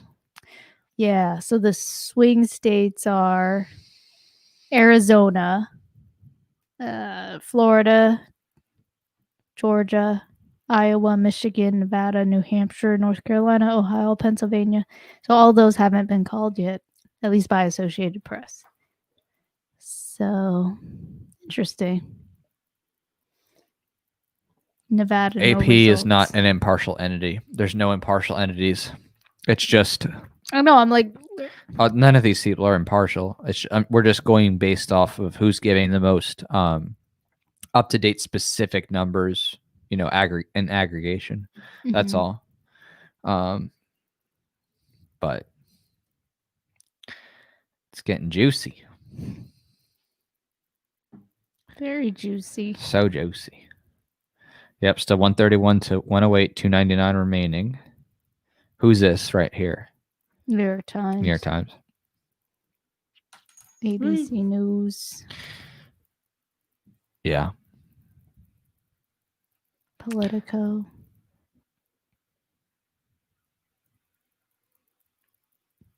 Meh. Okay. Meh. I like to eat whatever. Associate Press. It'll get finalized at some point. It will. We'll hold it out for a bit longer. Yeah. I want to see what they start reporting. Wow, we've been going for like 3 hours. It's like New Year's. It is, but I want to see what happens in other states. I want to see on the West Coast. I want to start to see the leans. That's what I'm curious about. Although I agree, at this point there should have been on the East Coast. There should be more solids, one way or the other, whatever way you want to cut it. Why is New Hampshire, Georgia, North Carolina, Florida, Pennsylvania, Ohio, why are they not solid by now? I don't know. They should that be. One Jewish journal website called it. But that's interesting. House always wins. Yeah, the government here always wins. The state. Yeah. Those in the state always win. Gosh. That's why maybe the next thing we got to do is just help engineer genetically libertarian voluntary superheroes to battle the statists. That's really the way. Maybe if we just had superheroes who went out and changed people's minds. When I search election results on Twitter, it says election results might be delayed. That's what they write. Twitter says Twitter is the least trustworthy. Yeah, it says with the increase in voting by mail, there might be a delay in the announcement of election results. This means you could encounter unconfirmed claims that a candidate has won. Oh my God. Twitter is at the bottom of the bucket right now, considering that they literally have censored so much. Yeah, I would not trust Twitter. I would not trust Facebook making an announcement. Really? I would not trust them one bit.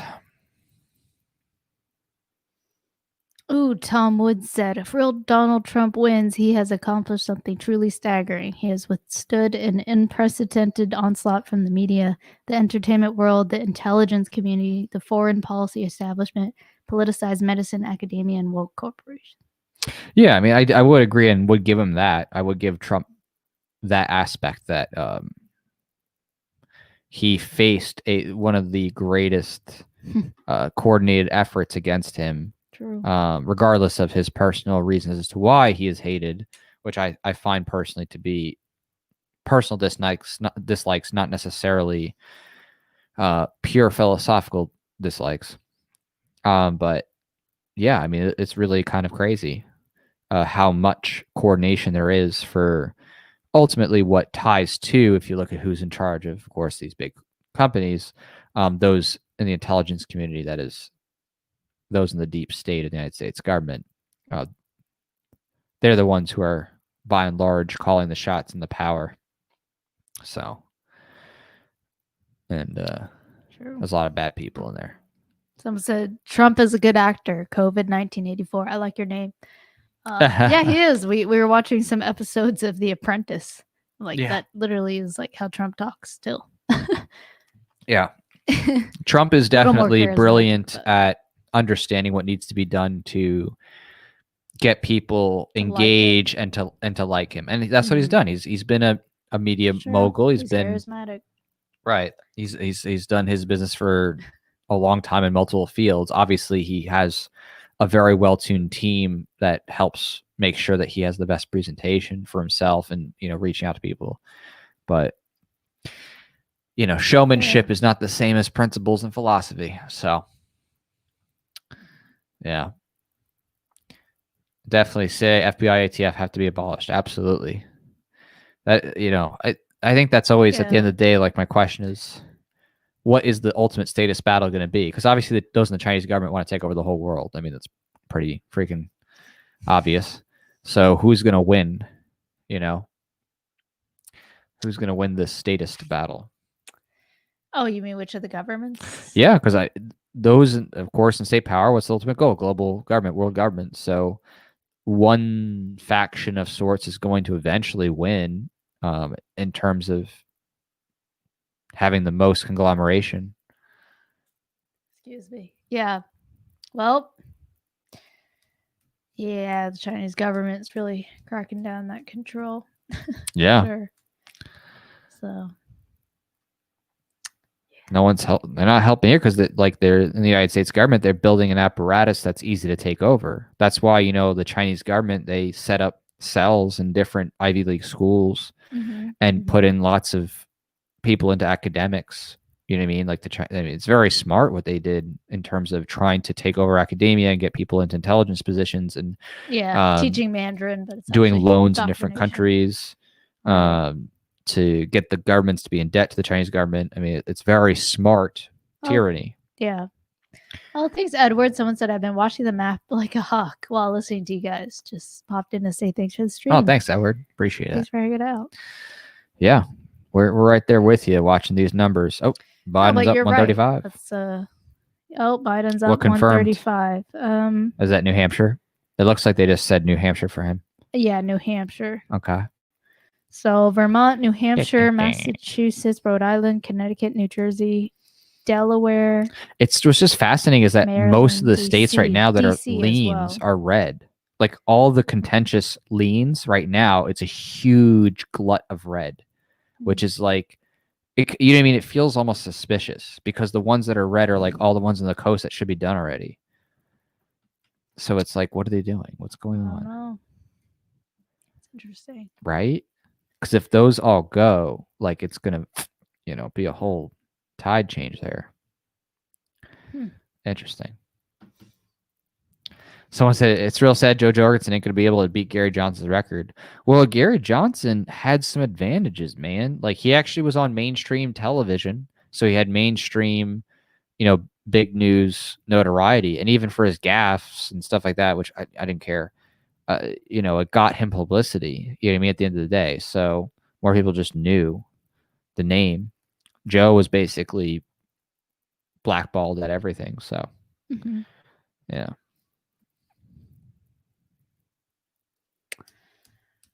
Interesting. Yeah, Joe Jorgensen. She had less interviews, mainstream, I'd say, than even Gary Johnson. Right. Yeah. They really censored her. What? Oh, I thought I heard something for a second. Maybe it was just your breath. So people ride. Yeah, I'm like waiting. I'm just waiting for that. That's what I'm actually most anxious about. I'm like, okay. I don't think we're near any, unsafe area, but at the same time, I'm like, okay, well. Right. Ooh, Joe Jorgensen surpassed 1 million. Yeah. It's 1,000,000, all right. 15,000, little over. That's exciting. It's cool. I mean, it's like, come on, man. 1 million people. That's a lot. And I'm surprised. I actually expected Kanye West to get more, but I guess not. So most people didn't. Well, I mean, Kanye was just like goofing. Was he? He wasn't being serious. I mean, he did it, but he didn't do anything merch. super serious about it. True. It may have just been a test. Maybe he was testing the waters to see how people. It's like Kanye 2020. Yeah. So wants to hear you rap about the Corona scam. Well, I mean, you got to rap. Listen to it. Music video. First they lied about the Rona, said not to worry. Then they shut our world down and bribed us with their own money. When they opened up again, the lies did and did. I wrote that. And as the death count started to fall, the story changed again. Instead of counting cases, they switched to counting. Instead of counting deaths, they switched to counting cases. I already mixed it up. Oh, it's all good. Got the Karens out here spitting in your faces. They want you to shut the fuck up, blindly follow orders. And if you don't, see, I self-censored. If you don't, they'll lock you up, even resort to murder. So fuck the mask order and the New World Order. Fuck mandatory vaccines and the shutdown orders. We're like watching this as we die. Yeah. Anyways, That music that's video, I morbid. cannot wait to It's gonna be shoot it. fun. It is going Yeah. to literally. We trigger got some many people. outfits in store. If you saw ANCAP grind, that was the first. No, actually, the first music video I ever did was the one I Show shot. Me Your Principles. Yeah, That was as a cool. goofy, like funny video. Yeah, that was fun. I Yeah. love that. He had Stefan Ball doing there back then. Right. Not an argument. That Yeah, was fun. Right before the election. That was literally when things changed.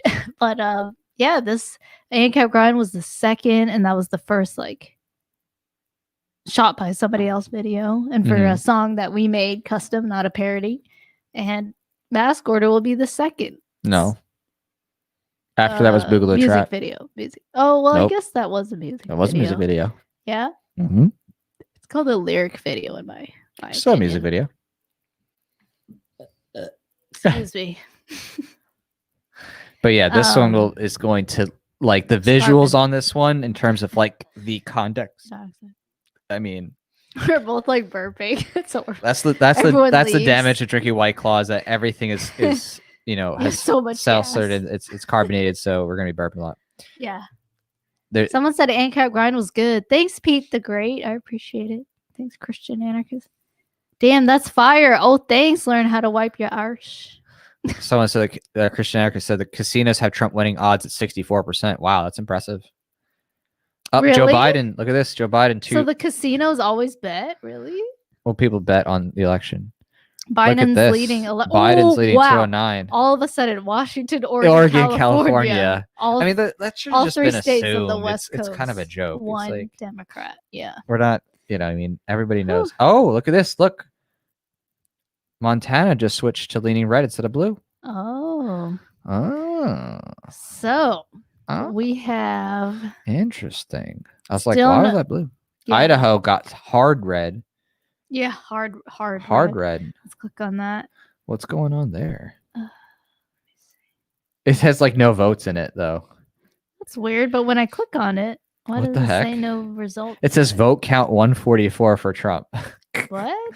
That must be. Is there nobody there? I think they're. But it shows one. They're goofing right now. Just refresh the page. Gosh. Yeah, this definitely is being written in a way to favor Biden for sure, because there's some goofing going on.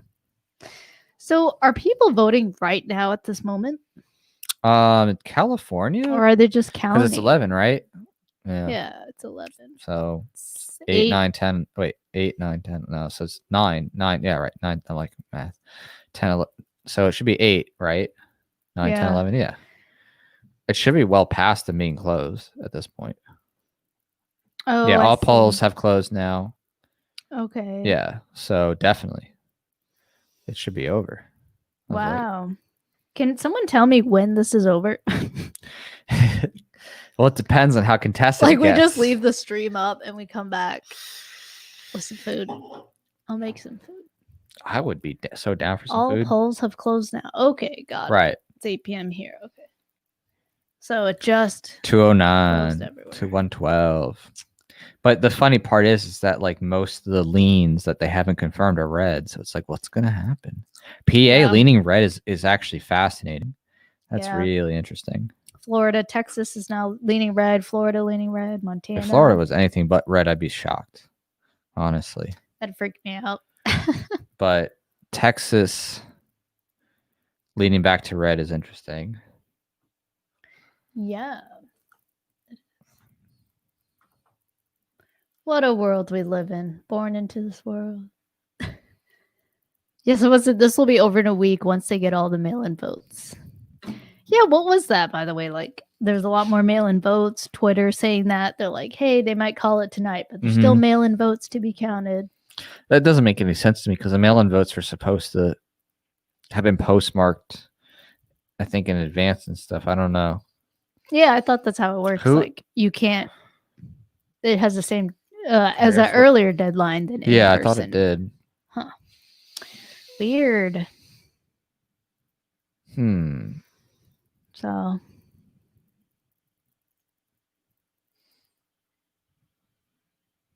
Yep, 209 to 112.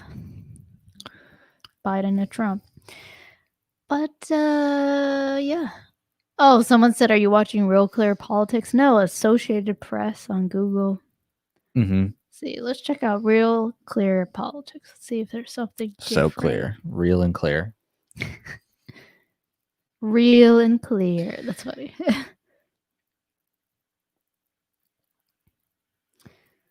Let's see. Oh, it's so different. It has Biden as 196, so way less, and Trump at 111. Senate 42 to 43, House 95 to 124. But when was that updated? No, I don't see it.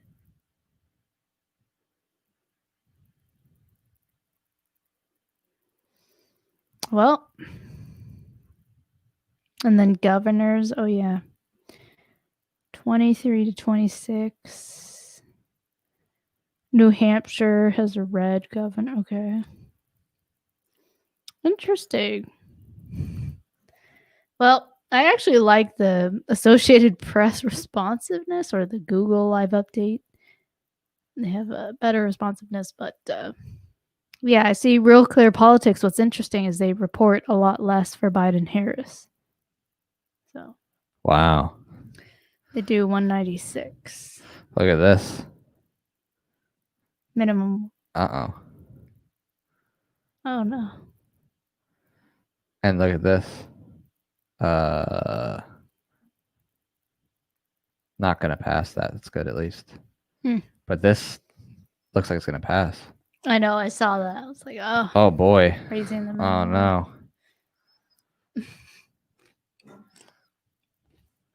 I just think there's going to be a lot of people getting fired. There's going to be a lot more.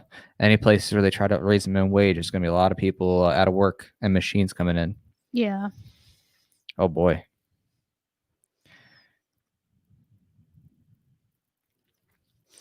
Ooh. Interesting. I was just looking at the different states. Wow. There's different amendments on the ballot for Washington state. It's there's a lot of repeal taxes, repeal plastic bag tax, repeal equipment rental tax, repeal business tax, repeal aerospace tax, invest public funds, require sex education. Where's this? Washington state. Wow. No votes have come in, but they have on the ballot provides a vote on comprehensive sexual health education for all students. It requires students be excused if requested by their parents. Okay. Is that all ages? What the fuck? I don't know. What is that? Okay. There's some crazy stuff going on right now. That's true too. I mean, forget about the just the election part, but there's also amendment ballots going on everywhere, and that's its own craziness. You have California ballot measures, no results yet that I can see. Medical research bonds authorizes 5.5 billion state bonds for stem cell and other medical research. State. Okay. Change commercial property taxes. Taxes probably based on current market value rather than purchase price. Oh, God. And increases property taxes on commercial properties. That's for California. So that's on the ballot. And diversity ban. Repeals a constitution provision that made it unlawful for California state and local governments to discriminate against or grant preferential treatment to people based on race.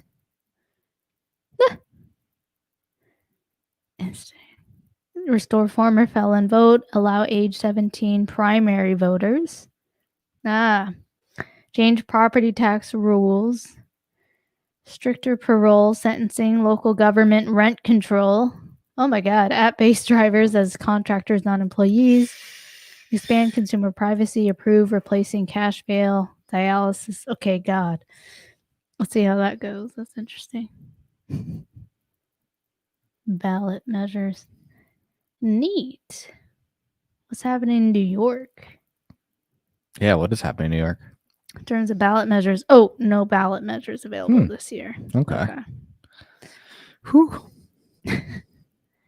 Yeah, Virginia. Allow veteran car tax exemption. Okay. That's random. Establish redistricting commission. Moves the drawing of the state's congressional legislative districts from the state legislature to a redistricting commission composed of state legislators and citizens. Okay. So lots going on, not just the presidential, but Yeah. someone said, so how many hours until the elections are fully over? Good question. I'd like to know too. It could be a question of how many days, how many weeks, how many months. At this rate, who knows what they're going to do? I don't know.